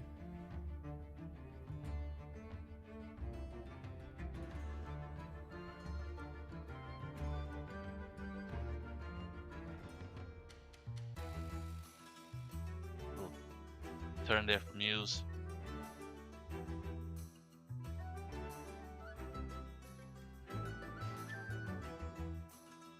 Yeah, this is looking nice. The fact that Corrales has ward now, that gets a little scary.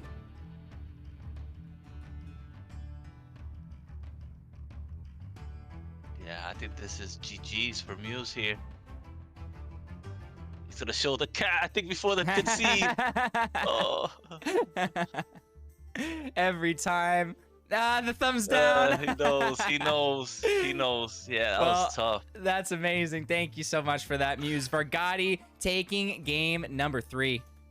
Pushing it to game number 4.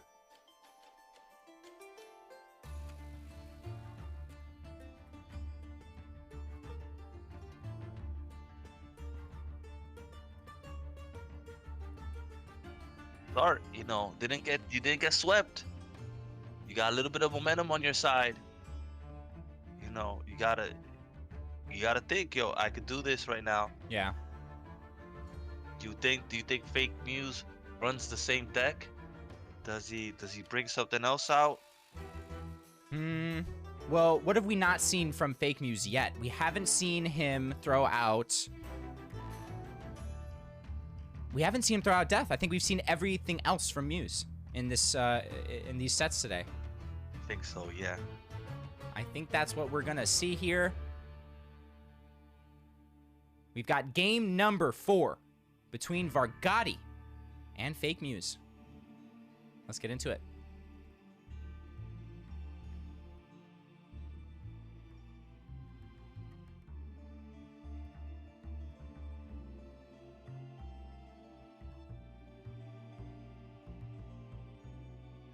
And there it is.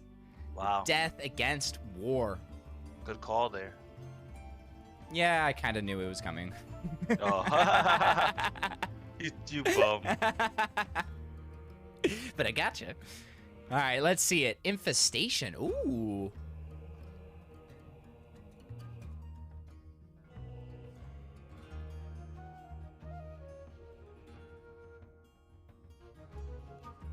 Fill your board with 1/1 Implings. Your god takes 3 damage. So you do that and then Corpse Explosion. Basically. Necronomics. Oh, are we gonna see an over the line win? No, it's a fill the board and then. Oh, and then the Necronomics refreshes for the Corpse Explosion. Yeah. Oh. Wow. Wow. Well, we've seen it here in the finals last week. Do we see another Corpse Explosion win?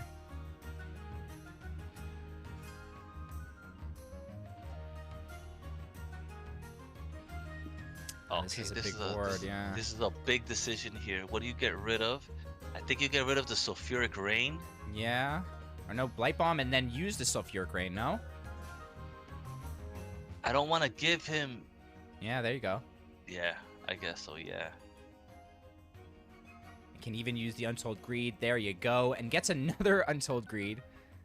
And the Corpse Explosion.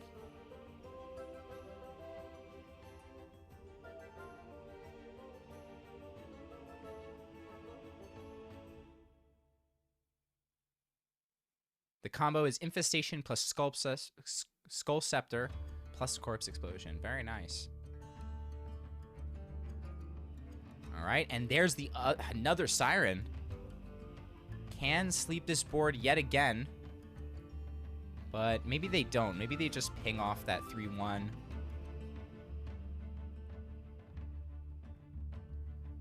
Yep.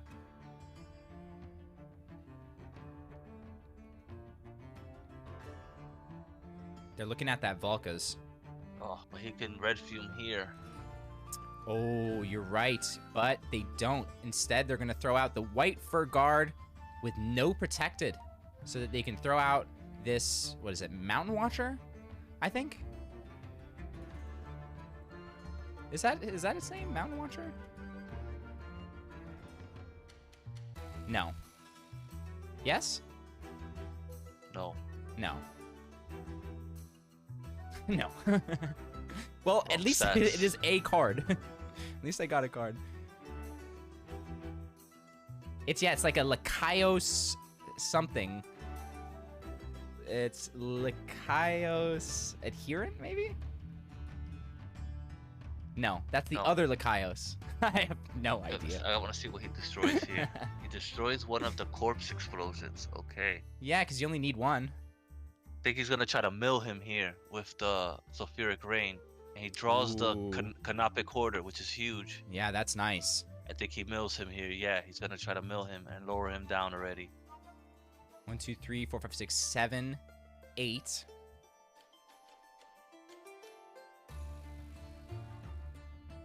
Now they've got 9. The scepter. Or the scythe, sorry, not the scepter, the scythe. Sorry about that. So many names. He's threatening lethal here. Yeah. Mass raise. Not enough. No. He's gotta sleep him here again. Well, he has the infestation. Is it enough mana? No. Oh, but they need to go face. It's not enough damage. It's not enough damage. But the Necronomics goes face. I think it. No, the Necronomics does 5 to himself. He's gotta sleep him here. Right. Okay. He's gotta sleep him here. He needs more mana. So then, how much does the corpse explosion do at full blast? It does 3 for every 18, right? Yeah. Yeah. He can do 18 max if he has the board full. Yeah. So, like you said, gonna make them mill here. Oh, he gets the other canopic. That's wow. And what do they Plus mill? The 6. The Woodcutter Imp. That's a good card for the Muses. That's some extra damage that they're not going to be able to throw at him. You would want him to use the Imp and put himself closer to death. Oh, that's a good point. Yeah. I'm just thinking because it's one of those cards that does go around this sleep. But you're right. You know, the Imp can work against you. 18 plus 6 from the Scepter. Oh, they're right. It's actually 24 damage, CK. Yeah. The issue here, though, is... Wait, is that... Valkus from the Sanctum is coming up for Vergati. He's gonna be able to... Is this lethal, though? I think this is lethal. 24, yeah. Oh, yeah, you're right. But it's not gonna fill... Yeah, I think it's lethal. It is. I think Bass... Yes! Oh my gosh! Are you kidding me? He does it! Fake Muse with the corpse explosion win to take 3rd place. Does it get any sweeter than this? Look, he says, shush. Look at the kitty. Oh, let's go. Don't wake the kitty now. Unbelievable. Unbelievable way to win that. Wow. Taking 3rd place in faction. Fake Muse. Doing it. Wow. We saw 3 matchups. Well, we saw 2 matchups end on a corpse explosion this tournament. And one in the, to solidify 3rd place. Incredible. Incredible. Stuff you didn't think you would see. Indeed. Wow. Well, that was the 3rd place set between Fake Muse and Vergati. They're going to be ending it for the day. I'm sure we'll see them in chat. I mean, the fact that we got another corpse explosion win in this tournament, it's just so sweet. I love it. The chat loves it. And we're going to be able to get into the final set of the night of the tournament and decide who is the champion. It's going to be D-Boom going up against Haftis after this short break. We'll see you in a bit.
All right, welcome back, everybody, to the Lysander's Trials number 2 finals. We have finally reached our last set.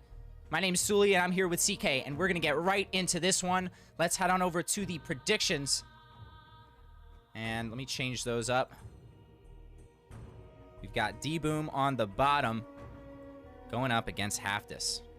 We've got both cams for these, which is a treat indeed. And you can let us know by typing with your fingers who you think's going to take it in this best of 5. Now, CK, what are we going to see as far as the decks? Death and Nature, I just feel, have been very consistent here in this format so far. And I think we're going to see each player at least go for it one time. That's my guess. But, you know, I've been wrong numerous times. Yeah. So, but I think that the two most consistent decks, two most consistent gods, I'm sorry, have been Death and Nature so far. So, I just feel like at this point, you gotta go what you've seen has been working for yourself and in the tournament. Your opponents and what they've been playing. So I would go with those two. And probably sprinkling some deception in there. I haven't seen Magic that much. War has been there, so we'll probably see War. And then Light's been kind of iffy as well. I would say Light and Magic have been the ones probably on the bottom. Yeah. In terms of use. It's mostly been about nature, death, war, and deception. Yeah, I agree. All right, we're just waiting for this match to catch up on our end. They are on a delay, but we aren't, which is super nice. All right, let's submit these scores. Very nice.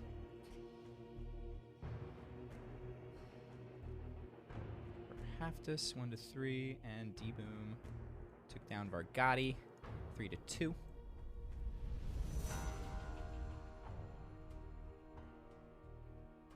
And Fake News Vargati we just saw go 3-1.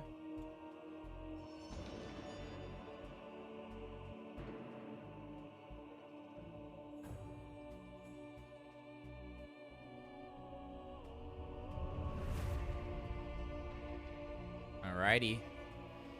So Haftus and D-Boom, two names that honestly I don't think anybody expected to see in the finals here. I think people expected more Vargati Muse, you know, them being the more favored ones. And D-Boom, you know, showing up after they didn't think they would make it here. But you know what? I didn't doubt it for a second, seeing them and their run. Quite a run indeed. So D-Boom took down Vargati. They took down Antofa, Killua, Legito, Spencer. Or no, not Spencer. Sorry. They took down Wispy, X-Charge, Cinco, and a bunch of other names. And then let's look on Haftus's side.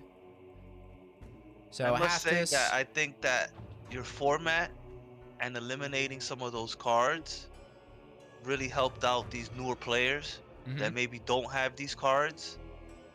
Double Blade, double Demogorgon, Pyramid Wardens, all that.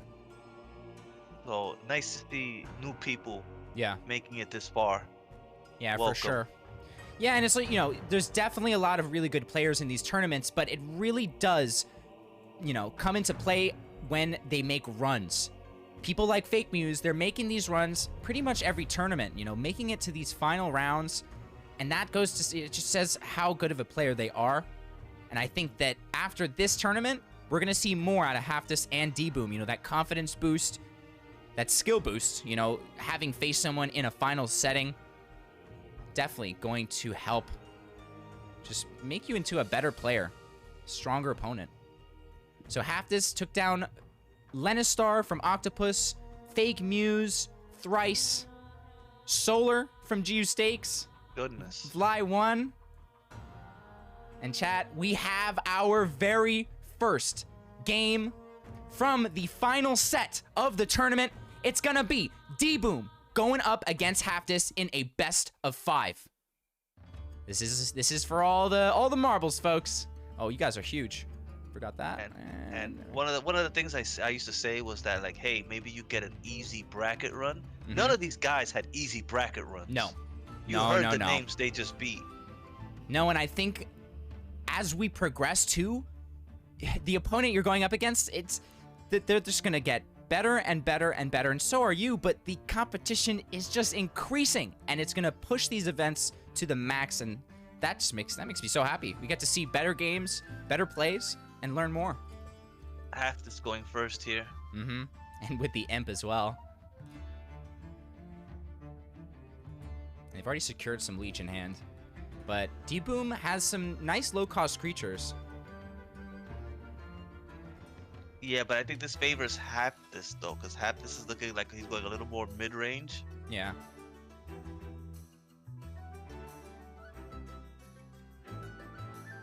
And I want to thank both competitors as well as Muse and Vergati for sharing your screens and cameras, especially Muse for that kitty display. We always love a nice kitty on the stream.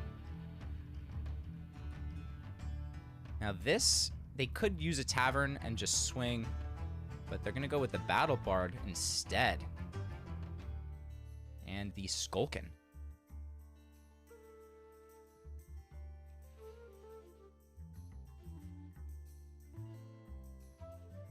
Ooh, goes there. Wow, interesting. Once more of the board, I'm guessing, and they get their own imp. But now the Tavern Brawler is a nice clean trade into their imp. Or the Raid Reveler. So if they keep... Yeah, okay, they're going to clear it. I was going to say, maybe they're letting them keep the imp so that they do more damage to themselves, but clearing that, and now they've got the Skulkin, which just dies.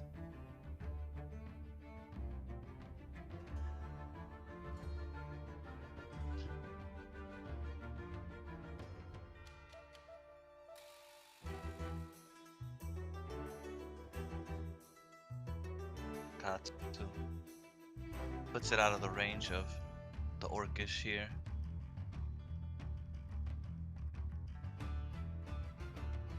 I think the Chimera is a nice play here. Although that Thundercaller, it could get out of hand. Although D-Boom shaking his head a little bit there. You see, Haftis has his head in his hand. These cameras, DK, they give so much. Like, we can see if they're stressed, if they're pensive, if they're excited. Not great mana turn here. No.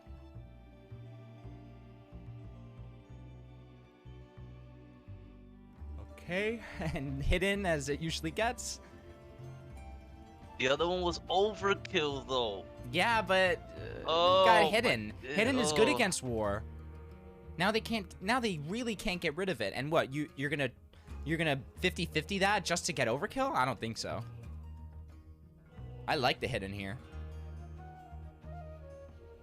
And look at he has no way of removing. I'm without having to trade a lot in here. So I don't know. What do you guys think? That overkill would have been so sweet here. Oh, of course. Of course. Now you see that Minotaur Phalanx in Haftis' hand, which showed up last finals. And I think there was a pretty important play that came down because of that card. So we'll see if that plays into this one. And CK, it got overkill anyway. Yeah. There you go. And look at this. This is sweet. Although it does die, but it's... He got too much value out of the Chimera. Yeah. I feel. Ooh. Okay, keeps both. I like it. Knows that they can throw a white for guard next turn, and then maybe it stays and they Soul Survivor it.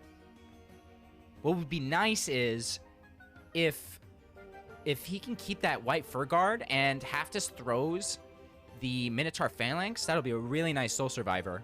But Yeah, I like the Orcish here. I don't like this. yeah, leaving one up. Oh no, never mind. He's gonna take it out, but Yeah. I guess he wants to, you know, make sure everything is gone, but and have a creature on the board. But I like just the Orcish play there. Okay. All right, so the white fur guard, they knew it was coming, and there it is. And this becomes a little weird for clearing purposes because Orcish has 3 attack. Oh, this is bad if he Minotaurs. What, he's gonna Minotaur and He's gonna get Soul Survivored. Yeah, well, I'm thinking, like, what are they gonna swing? Because they can't clear it unless they throw The Orcish out. They throw literally, yeah, the Orcish. They have to. They would just be left with 1. It's a Or no, they'd real be left bad with turn nothing. here. Yeah, they're left with nothing. And look, the Minotaur Phalanx, he's highlighting it. If he throws it out, he will surely be punished. And here it comes. Oh, uh-oh. Goodness. Uh-oh. And another He's not round. He's not expecting the Soul Survivor here. It was a No. really good inclusion for D-Boom here. Wow. Well, And he was grabbing not the draw expecting it. too. Like, they grabbed the draw. They got it in the order they wanted. Haftis getting their own white fur guard though.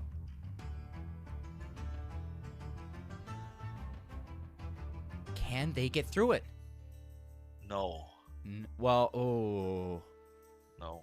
I mean, you're gonna another round, but you could also grab the wand and just. Nothing. This is getting It'll put close. him one turn. It'll put him one turn. No, he's not even gonna get value out of it because of the disruptor.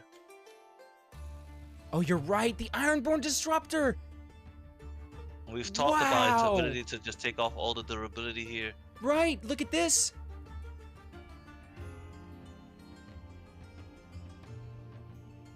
Boom. Oh, if they didn't have the disruptor, it's GG's. Basically. Oh my And gosh. he's got a top deck now. What? The white fur No. guard. Oh. Wait. 4-3. Oh my goodness! Wait, does this stop him? If you another round, No, he has to white you have fur to white fur guard. here. Okay. He has to. White fur guard and then God power, and I think. Well, okay, I'm thinking if they another round, they take out the white fur guard, and then they can only hit for. No, they have perfect lethal. They have to throw the white fur guard.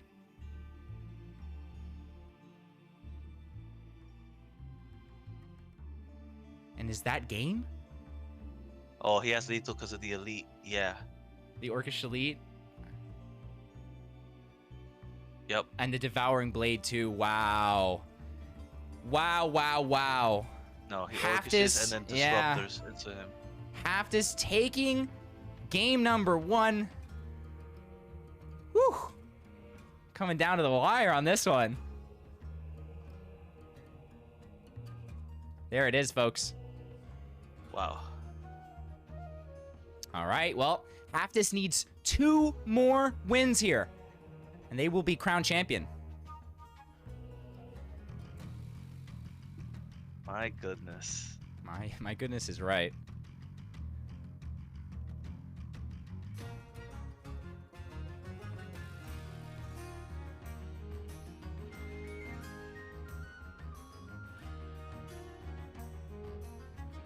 All right, we've got game number 2 starting up right now between these 2 competitors. They are both potential finalists fighting it out here in this best of 5. It is D-Boom versus Haftis. I don't think there was another, like, I'm pretty sure that Ironborn wasn't being included by a lot of other people, CK, and here in the finals, it seals the win. Yeah. It's funny how, like, we've been talking about it, like, you know, like we've had simple discussions about things and how they've come to fruition.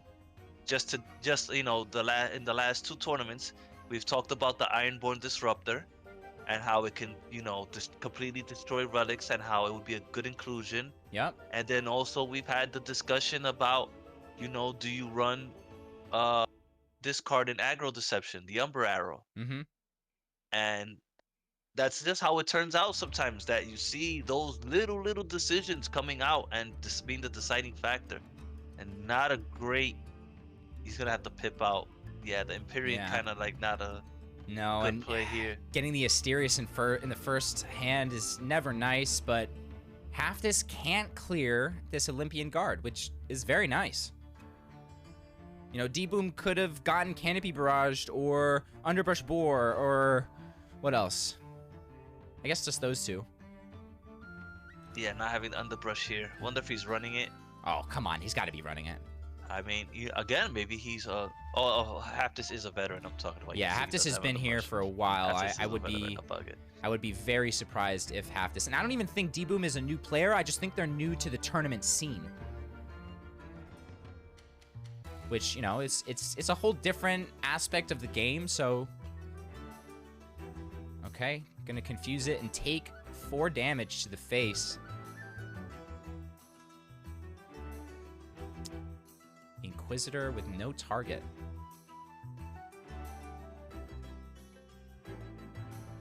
Yeah, he doesn't want him to just get. Doesn't just want him to get a god power on the Olympian Guard.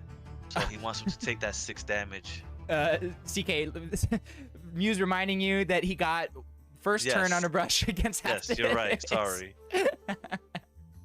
You're bringing back. I was just. Memories. You know what it is. You know what it is, and considering the tournament, I'm shocked he didn't have it in the starting hand. Yeah. It's literally 85% of the matches the person's had it in their starting hand. Right. It's just been so good. So yeah, if you're just joining us and you're wondering about the restrictions, neutral cards and ether bots were banned in this tournament. For number 3 and 4, the next 2 tournaments, it's going to be Genesis, Light's Verdict, and ether bots banned. Yo, can you ban promo? Cause like, you know, fake Muse out here flossing with the rats. Like, no, I want to see rats. I'd love to see a rat. Enough. And do we see the Felid? Yeah, to take out the Beetle. This is pretty nice. Yeah. And then this CERN is going to be really nice. Yeah.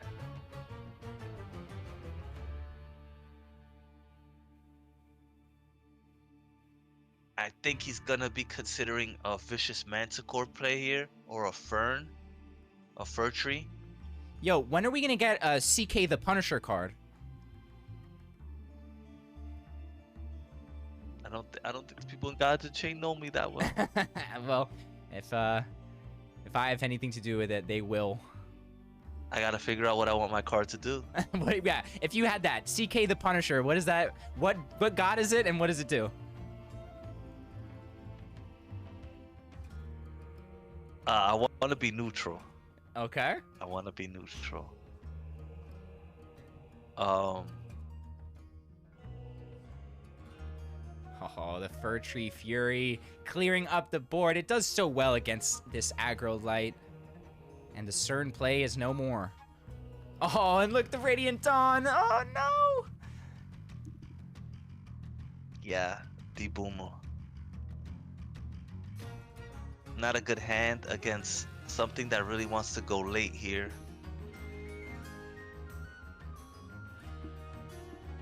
Yeah. Yeah, wow. he knows this is tough for him to remove, even with just 1 health, and he's gonna get value here, and it's gonna hit him for 3 more. Really good value there out of that. Yeah. So someone in the chat calling for it. Maybe the CERN play was 1 turn too late, because if they had CERNed on the play before, they would have had way too much health to get cleared. But only 6 health on that last play. The Fir Tree Fury gonna clean up, and now this CERN doesn't get any value off the draw mechanic.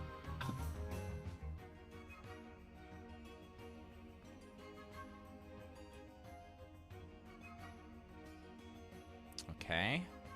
The Doggon. Oh, but that Vicious Manticore will get buffed. Yes, it will. That's nice. To a 5/4. Oh, but then the draw comes out for the CERN. Does. Twice. Oh, and into the Lights Levy. Into the Lights Levy. That's huge. Oh my goodness. Haftis just gifted D-Boom. The way to deal with this, very good Leggy. The Doggin, the Dawn Wolf. You gotta use it, right? Oh no, they have the Theric as well. I didn't even see that. They were holding on to that. Well, now they've got another option. Wow. So, if they can keep this board CK, Asterius is looking nice. Oh, but there's a Wildfire.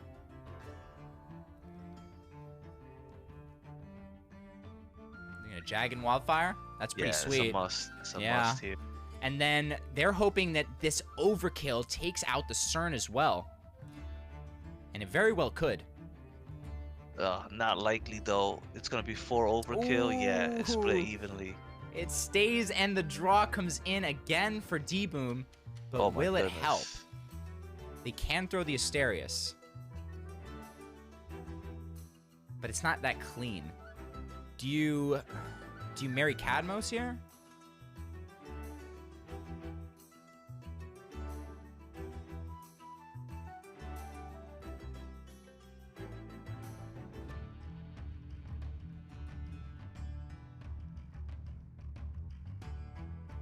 He could marry Cadmos. He could canonize. Yeah. Canonize Canonize, comes out. yeah. Okay, You gotta take yeah. out that. That's pretty nice in the Vexing. Yeah, and a vexing. Yeah. You leave it to the confused, and that can be punishing on its own. Exactly. If it goes into that Vexing, that slows things down, but there's the sudden bloom for Haftis. Now they've got to make a decision. Do they go for it? They're at 11 favor. And they... Oh, no. Oh, no. I mean, I guess it's better than going into the Vexing. And D-Boom draws a Highborn Knight. Yeah, that's tough. Highborn Knight with a shadow with a dryer here is such a strong combo. Right? That's a lot of ward. Or he could Cadmos, yeah. He could very well just put Cadmos and put it back into his hand. Okay.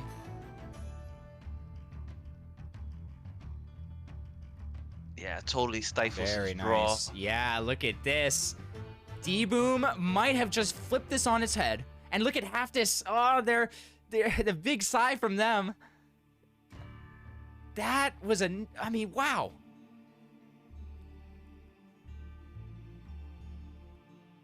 And it doesn't even ping the ward off.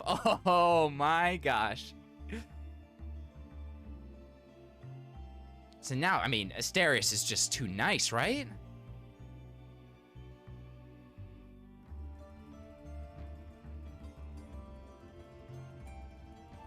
You could... He's considering developing the board a little more. Yeah, maybe the Highborn Knight. No, they're going to go for the Asterius. They just wanted that extra creature. And they're going to be able to clear that Minotaur and go face with that. Nice. Yeah. Very nice. What do they get out of this, though? Oh, no. They did not need their Archmonian Hydra right now. Maybe the Charging Oryx.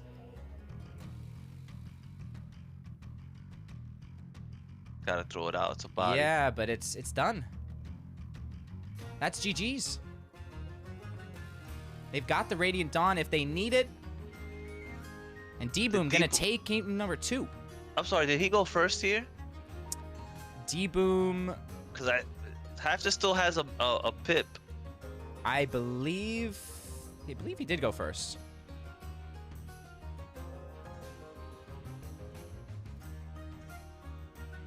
One.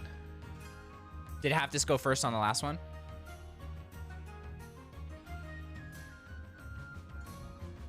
Haftis went first on the last one, yes. Okay. So far, have we had an even first turn ratio so far? Just about. It's been this tournament magically somehow has turned out pretty even. What about for the Fake Muse Vargata game? Was that even? I'm not sure. I thought you were keeping score. Sorry. It's okay. It's okay. But very interesting. D-Boom went first there, took the game. Haftis went first the last one, and took the game. Let's see how they queue in on this next one. It is a best of 5, meaning that one of them has to get 3 wins to take down the set.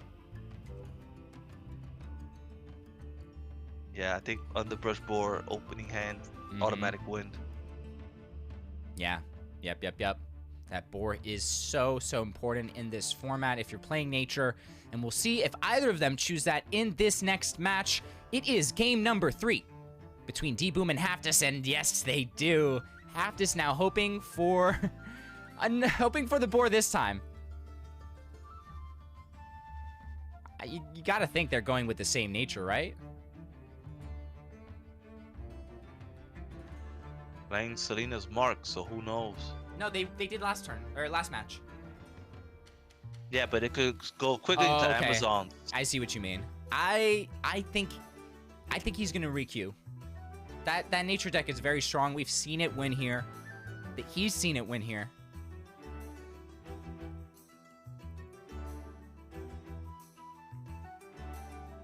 And do they get the boar? The Doggin? The canopy? Oh, and the Penumbra. Oh, they got the boar! They drew it! They got it! There it is. Haftus going first. Yeah. Well, not a nice first turn, though. You don't want to throw out that Howler. I think you do throw out the Howler. Yeah?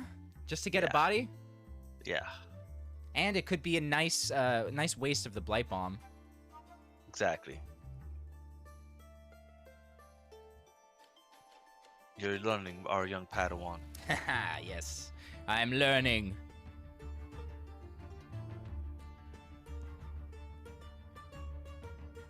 So And now here hey, you have to look throw at- the underbrush. Look at the inclusion from Haftus, Nefarious Briar, and in this matchup, that's pretty nice. You know that the Necroceptors are coming.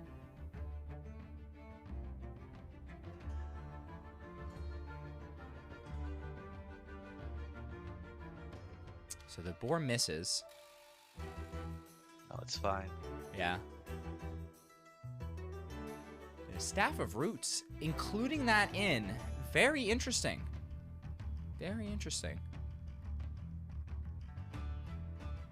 We saw Staff of Roots, but I feel like we only saw it when people were generating it. Yeah, it's disappeared a little bit, you know, but it's pretty decent considering that it gives you some heal back. Mm-hmm. Yeah, 4 heal is always nice, especially when you're swinging with that relic. And I think people are just scared of, like, you know, Umber Arrow or Bound by Her Will, and they don't want to give Deception. No, and look at this. This is pretty clean. Although they can't clear the whole board. If the boar had killed the zombie, they could have cleared everything here with the canopy. I think they got a little greedy with the Doggin.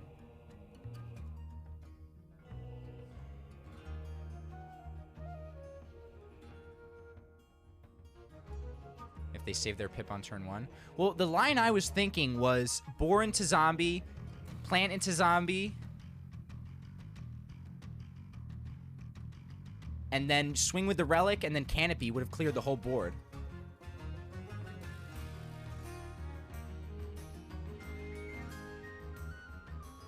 Yeah, I don't know. I think that was the play, CK. I don't think leaving this obelisk is good. Yeah, this Frozen Rest is so good here. Oh, the Wicked I Fae. liked this card when I saw it, and I thought that it would be used a lot more than it has been. Yeah? Yeah, like the ability to sleep or destroy the relic is so strong.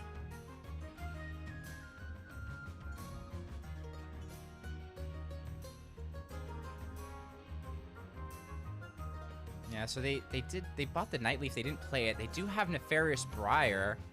I guess they're really worried about the Necroceptor there, CK. They want to ensure they have 2 ways to get rid of it. Muse is right though. If you've got one board, if you've got one relic removal, you gotta play the other one. Yeah, it was on mana too. Now, Chris Agreed here is really strong. Mm-hmm. He just has to choose his target. I mean, what are you going for, Doggin? That's what I'm going for. Gets the Pharaoh's Heirloom.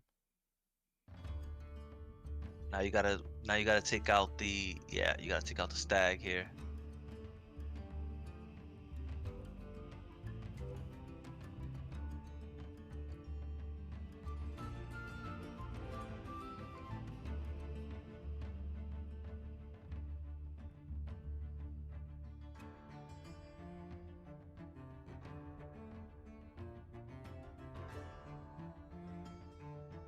Oh, wow. That is a big wildfire. Wow. And does the boar hit? No, it doesn't. But this beetle, I'd hit that. Yeah, that's what Yeah. I'm doing. I'm making sure that's getting out of here. D-Boom stressed. Yeah. And the card shark, it's an extra body they're gonna have to go through. And chat, you know, you definitely have to remember also that there's a lot of nerves that come into play here.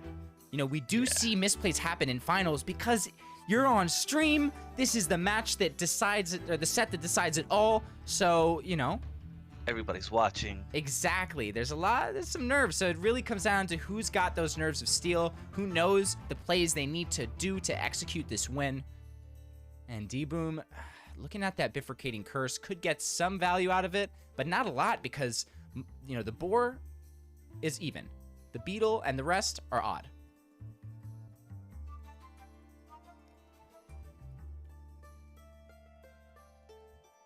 And it's gonna go for it.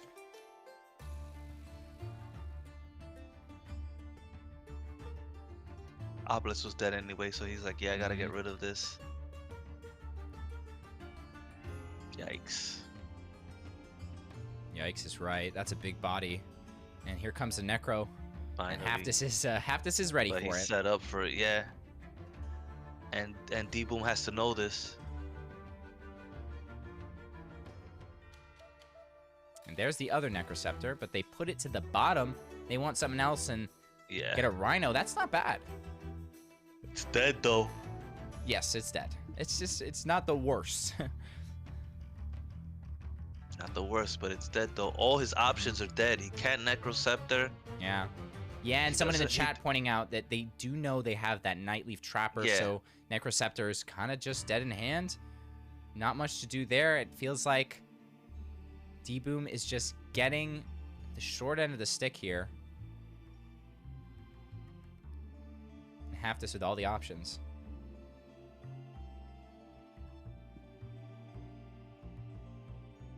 My goodness. Yeah. This is hard to watch and definitely hard to play. There's the GGs from D-Boom, conceding the game, putting it to game number 4. Haftis now up 2-1.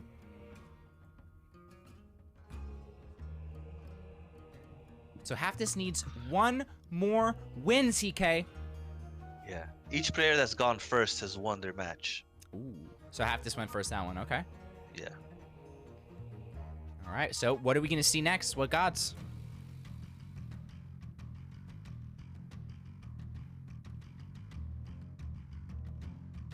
Haftis has won with what? Nature? Nature and war. And D-Boom won with light? Yes, light. I think it's deception he's gonna bring out. So if you're wondering, this is a best of 5, which means that Haftis only needs one more win, unless D-Boom can take the next game and push it to game 5. But here we're gonna be tuning in to game number 4 between D-Boom and Haftis.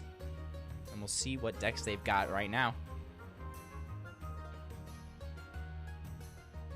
Ooh. Deception, yeah. That's what I figured. So will we be seeing the corpse explosion in Haftis's deck? Or is it a different kind of, more zombie, maybe a Nubian? A Nubian hasn't really shown up a lot. So... No, we only saw Squid use it, really. Yeah. But he did take down Clutch with it, so... D-Boom going first. All right. Wait, so we literally had a perfect finals. Basically. Let's go. We don't need a competitive mode. GU is in our favor today, folks. I don't think there's ever going to be a time there that happens again. The odds of us getting like the right amount of first turns for each, that's crazy. It'll be Muse in the finals, losing 3-2, going second 5 times. Or he won one once. He went second every time. and won 3-2. I can't remember which tournament it was. I think it was either the Play to Earn 6 or Play to Earn Champions that he went second a whole bunch. Maybe you can confirm, Muse, in the chat. Demon gotta be careful here. Yeah. But hey, has the cat, has the Switch Duelist up. And now the Whisper Baron.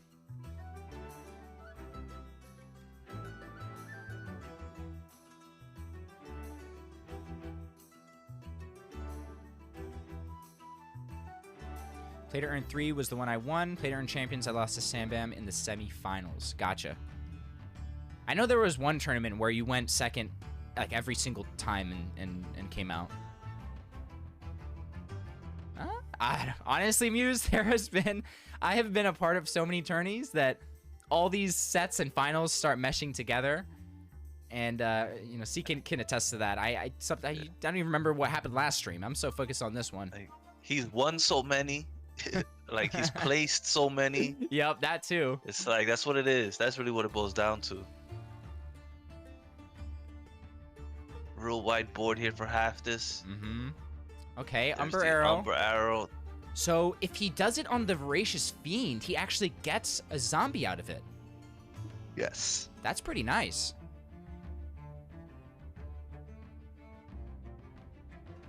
And could still use their god power to hide the Baron.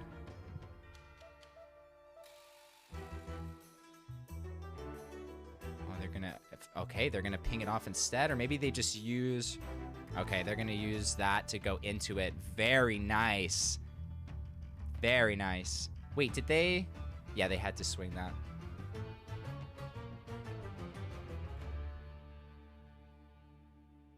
He rehides the Baron. Mm-hmm. Okay. So now they're really getting close to lethal, but Halfdis does have some leech on the board, and there's a Necroceptor. So the combo could happen. Although, look at D-Boom's favor. They can grab the Nightleaf unless Halfdis goes face here and grabs it for themselves. Thing about So- half this though is that he's gonna heal back up to at least 18 here.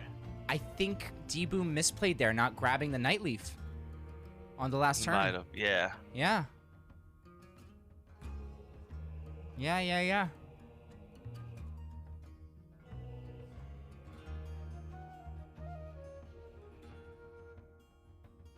That's gonna cost him favor now.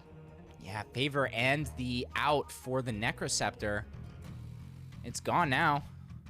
And I don't think D-Boom's running any relic removal. So I think that's a big misplay there, not grabbing the Nightleaf. Yeah, that's what I was thinking. That he really wanted the rune there, and him just top decking the Necro. Necro is just punishing. Cause now he can't even play the surprise delivery. No.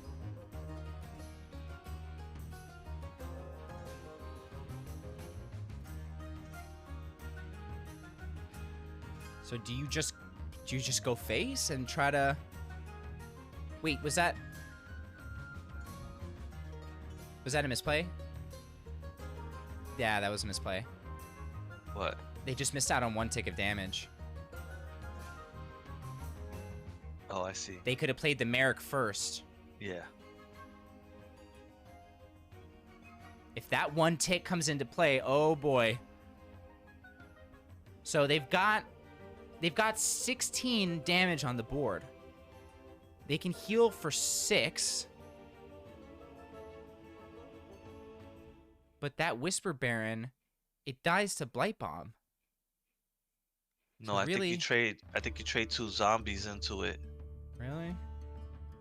Or maybe you just Blight Bomb. Yeah, you just Blight Bomb and you go face with the zombies. Yeah, that one point, I agree. That one point is going to come into play here. Yeah, because this way they keep the board. They're not playing into that surprise delivery, but it's probably never even going to come out. They've got 12 here. If they have any kind of buff, they take this. They need a buff here, or else the tournament is lost. Oh, and D-Boom grabbing his head. Oh, the stress. You can see it. Doesn't That get one what they point- need.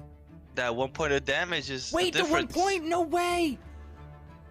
The 1 point is no. Is that correct, Views? Yes. Yeah, he's one short. Oh, Yeah, no. that 1 point is gonna. Wow. Wow, that was a good call by you. I didn't even see it. Oh my gosh. Muse calls it, and that 1 point lost is gonna cost him this game. No shot, man. I guess they just forgot that Merrick was a guild creature.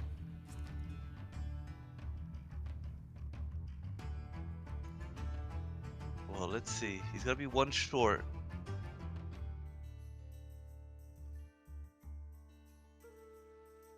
Okay, and then you stone skin the 2/2. You're not gonna hide your Merrick. Yeah. You're right. Okay.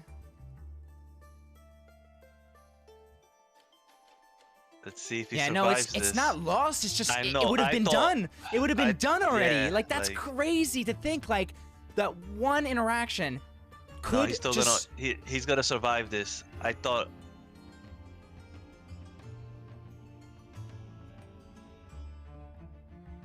So they did the barrel so that they can ping it here.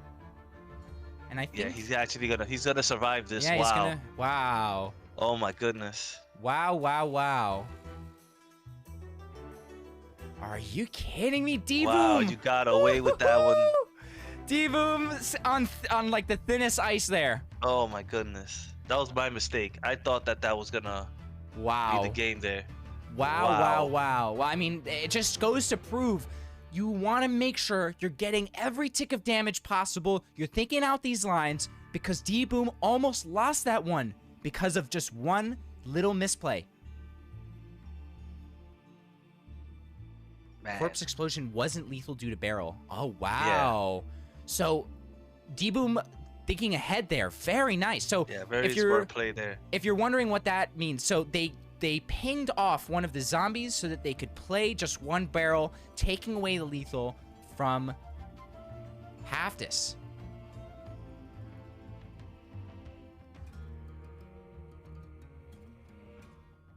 Wow. And now, CK, we have got a Game 5 on our hands. No 3-0s today.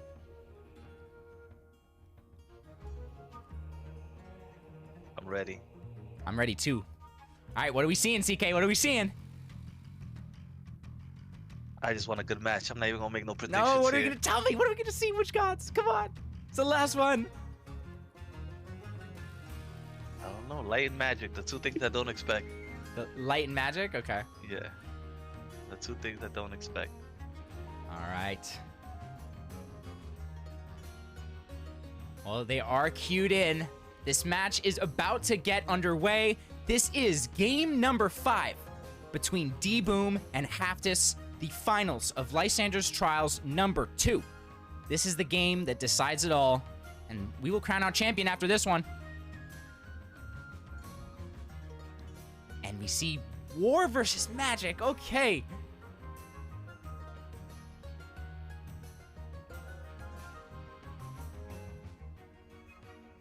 Yeah, and then someone saying in the chat about those lines, I think that D-Boom is feeling the pressure. They showed how much they can look into the future of the match with that play with the barrel, and that other misplay, I think it was just a miss, a misclick, playing too fast, whatever you want to call it, because they're here, and they could very well take this whole tournament down right now, but not if half this has something to do with it.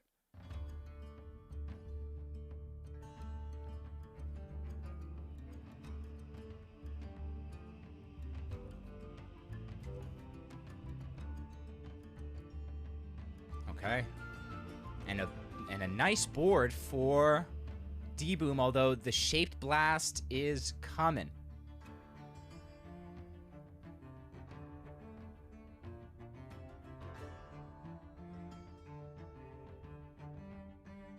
I think you safeguard and final draft the middle card.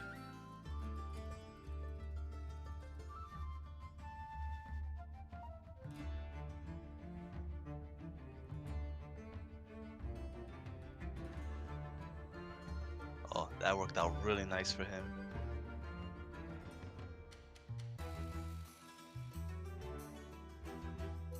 Oh boy. Stay Master Valka on board. Yeah. And it'll proc the next turn. Yeah.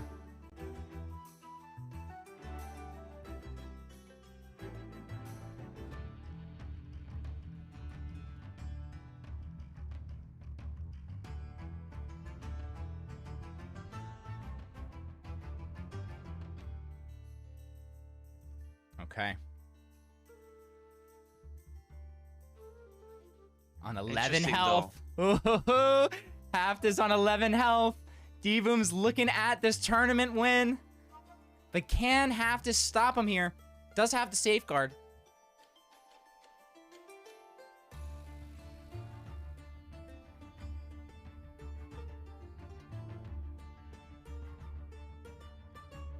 Wow, wow, wow. It's all coming down to this, folks.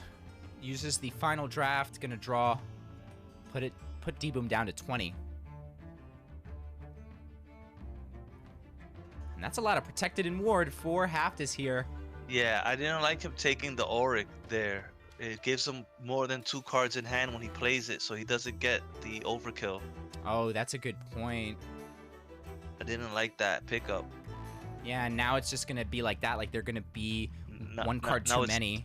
Yeah, it's dead in his hand unless he gets a 1-drop in 2 turns.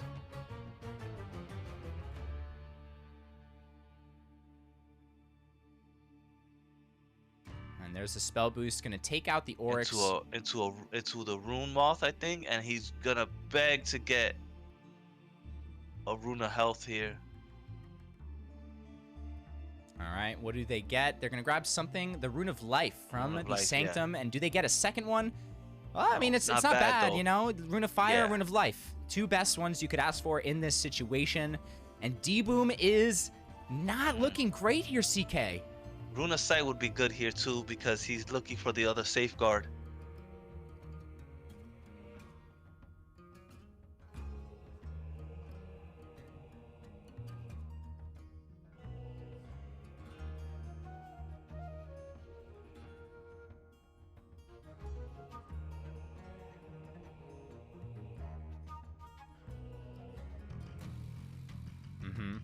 Yeah. It's tough here. Oh yeah, good point. Rune of Life, well, Rune of Strength here is devastating. Yeah, on the Scryer.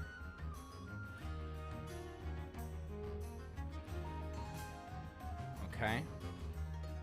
Gets another Lay Horde. They're on 8 health, but D-Boom with not many options here. Yeah, needs a 1-mana card. Sorry, go ahead. You creature and you throw this and you throw the Rune of Life here. And you put yourself back up. I like it. Do they get another one from this Corrales? No, they get the Rune of Strength. That's not bad, though. They got the 1-drop. They got the 1-drop, but let's see. Yeah, I mean, let's see how this goes. Yeah, no, I don't think. Oh. Does it go well at all? No, not at all. And if they swing, it's just gonna help Haftis get to that threshold of being able to kill him off. They've got the Rune of Fire. They've got the Worm Breath. That's 8 damage. Plus the Scryer. That's 9. Yeah, he's got him. Plus 3. That's 12. That's it. Got him. Haftis is gonna be taking it. I think they do. Hold on. Oh, okay, wait. Let me stop. Come on, you gotta think he sees it. There's no way he doesn't see it. Yo, there's times where I'm like, oh, I didn't see it. Nah, there's no way. There's no way. Rune of Strength on the Scryer. And D-Boom's hands in his, or face in the hands. Haftis going face for 12 damage to take the whole tournament, folks. Wow, wow, wow. There it is. Haftis. Haftis taking it down. Your tournament champion. Wow. Wow, wow, wow. Wow, wow, wow. CK, I don't think we could have gotten a bunch of sets today. Wow, we just saw Haftis take it in Game 5 over D-Boom. What some intense matches across the line, and we're actually going to be able to hear from Haftis, who's in the waiting room right now. Hello, hello? Can you hear us, Haftis? Hello, yeah, I can hear you. Hey, Haftis, congratulations! Congrats. How do you Thank feel? Yeah, I'm feeling great. Yeah, yeah, don't. English is like a very hard language. I have to think a little bit. No That's problem. okay. And I know your heart's racing. I know your mind is racing right now after those really close games. Those all came down to the wire mostly. You know, so take your time, brother. Don't worry. Yeah, I was like, in the last game, I was like counting at least 5 times if it's enough. But yeah, it took a little bit, but I figured out how much damage it was. Yeah, for sure. It was great to watch, and I want to ask you, how do you feel about this format? I think I really like the format.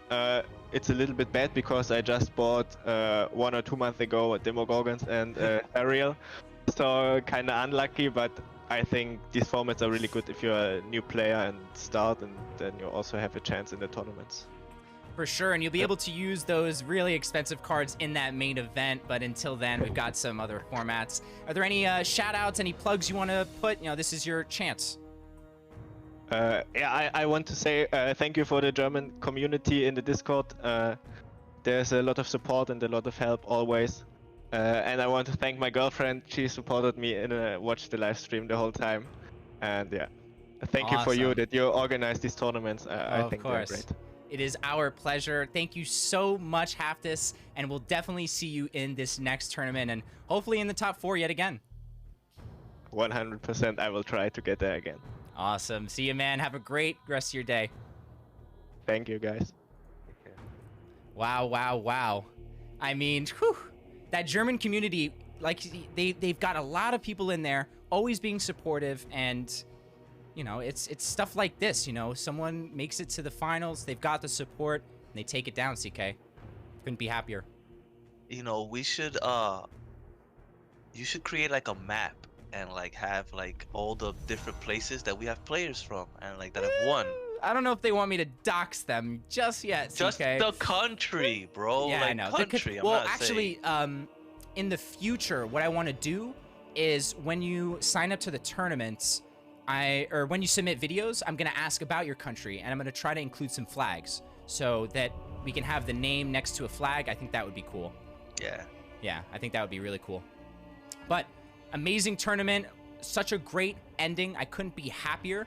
Folks, if you're in Lysander's Trials number 3, make sure you get those round 1 matches started. And then Lysander's Trials number 4 is going to open registration tomorrow. So make sure you get into that. And then after Lysander's Trials number 4 is over, there will be a week break, and then we have the main event. And for the main event, you definitely want to head into the AQUA Discord, the AQUA.xyz Discord. You can type !waitlist right now in the chat, head into there, and join the waitlist for your free pass for that event. It is filling up, so head on in there today. Make sure you get in there. And, yeah, I mean, wow. Wow. It's a crazy set of games today.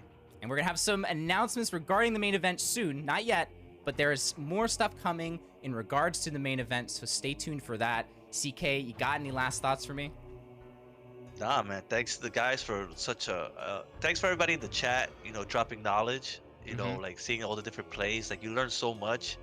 And thanks you for all the players who played their hearts out today and like gave us some really entertaining games to cast. Yeah, the content is just so great, and Yeah. we all get to share it and learn from it. But that's going to be it for the tournament castings. Don't go anywhere, because we got a little giveaway on the end screen. I'm Sewlie, that's CK, and we'll see you on the next stream. See you, everybody. Later. Alrighty, folks. You know I had to give it away. We saw it so much in the tournament. And now you can have it in your wallet. It's gonna be a diamond blazing talisman. Diamond! Are you kidding me? Have you ever seen something so shiny? All right, you know what to do. Connect your stream avatars. Type in the chat, make sure you're popping up. If you don't see your avatar on the screen, you gotta type something. You gotta be active in the chat. You gotta connect to this link. I'm gonna spam it. Make sure you're connected.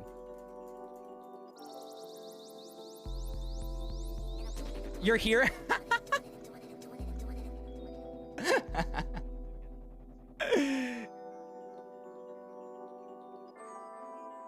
I'll make the names a bit bigger.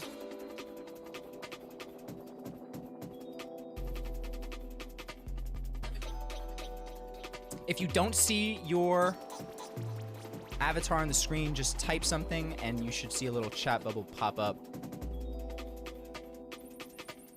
All right, thank you so much, CK. Yes, sir.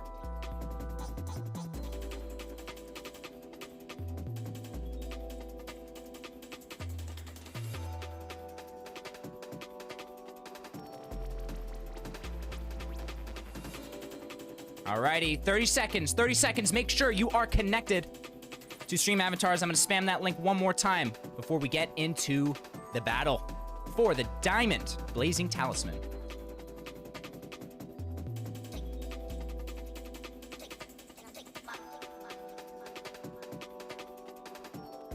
You know, I was thinking about it. I was like, should we give it? Should we do it? And after such a great set today and such a great stream, I had to. I just had to. Gotta throw it back to the community. You guys are amazing. And I love that we can all show up like this for each other, for these events. And now, we're gonna see who takes this win.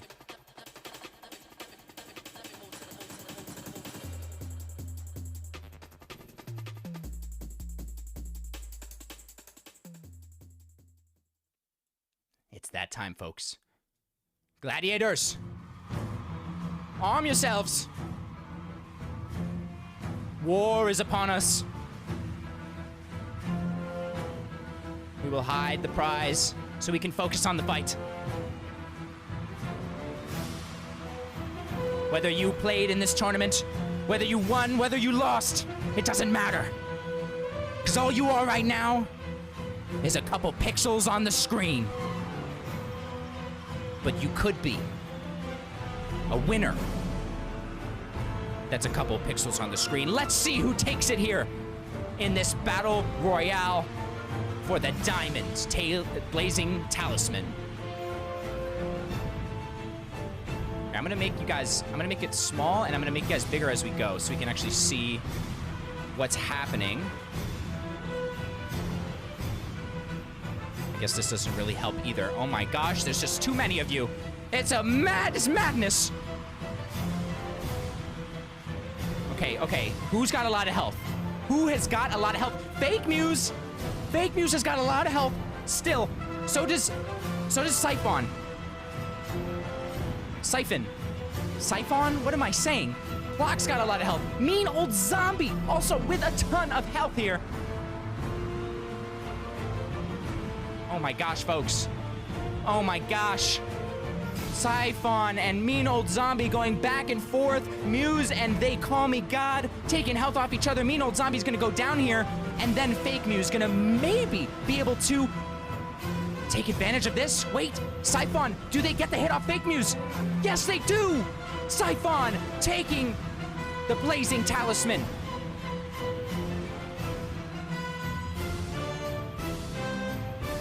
Wow. Siphon, very nice. And they've got the profile.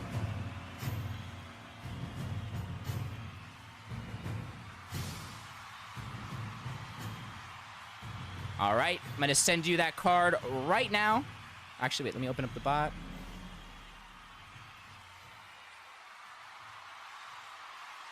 Yeah, big round of applause to you all. You guys are incredible. Incredible. Oh, wrong bot. Here we go.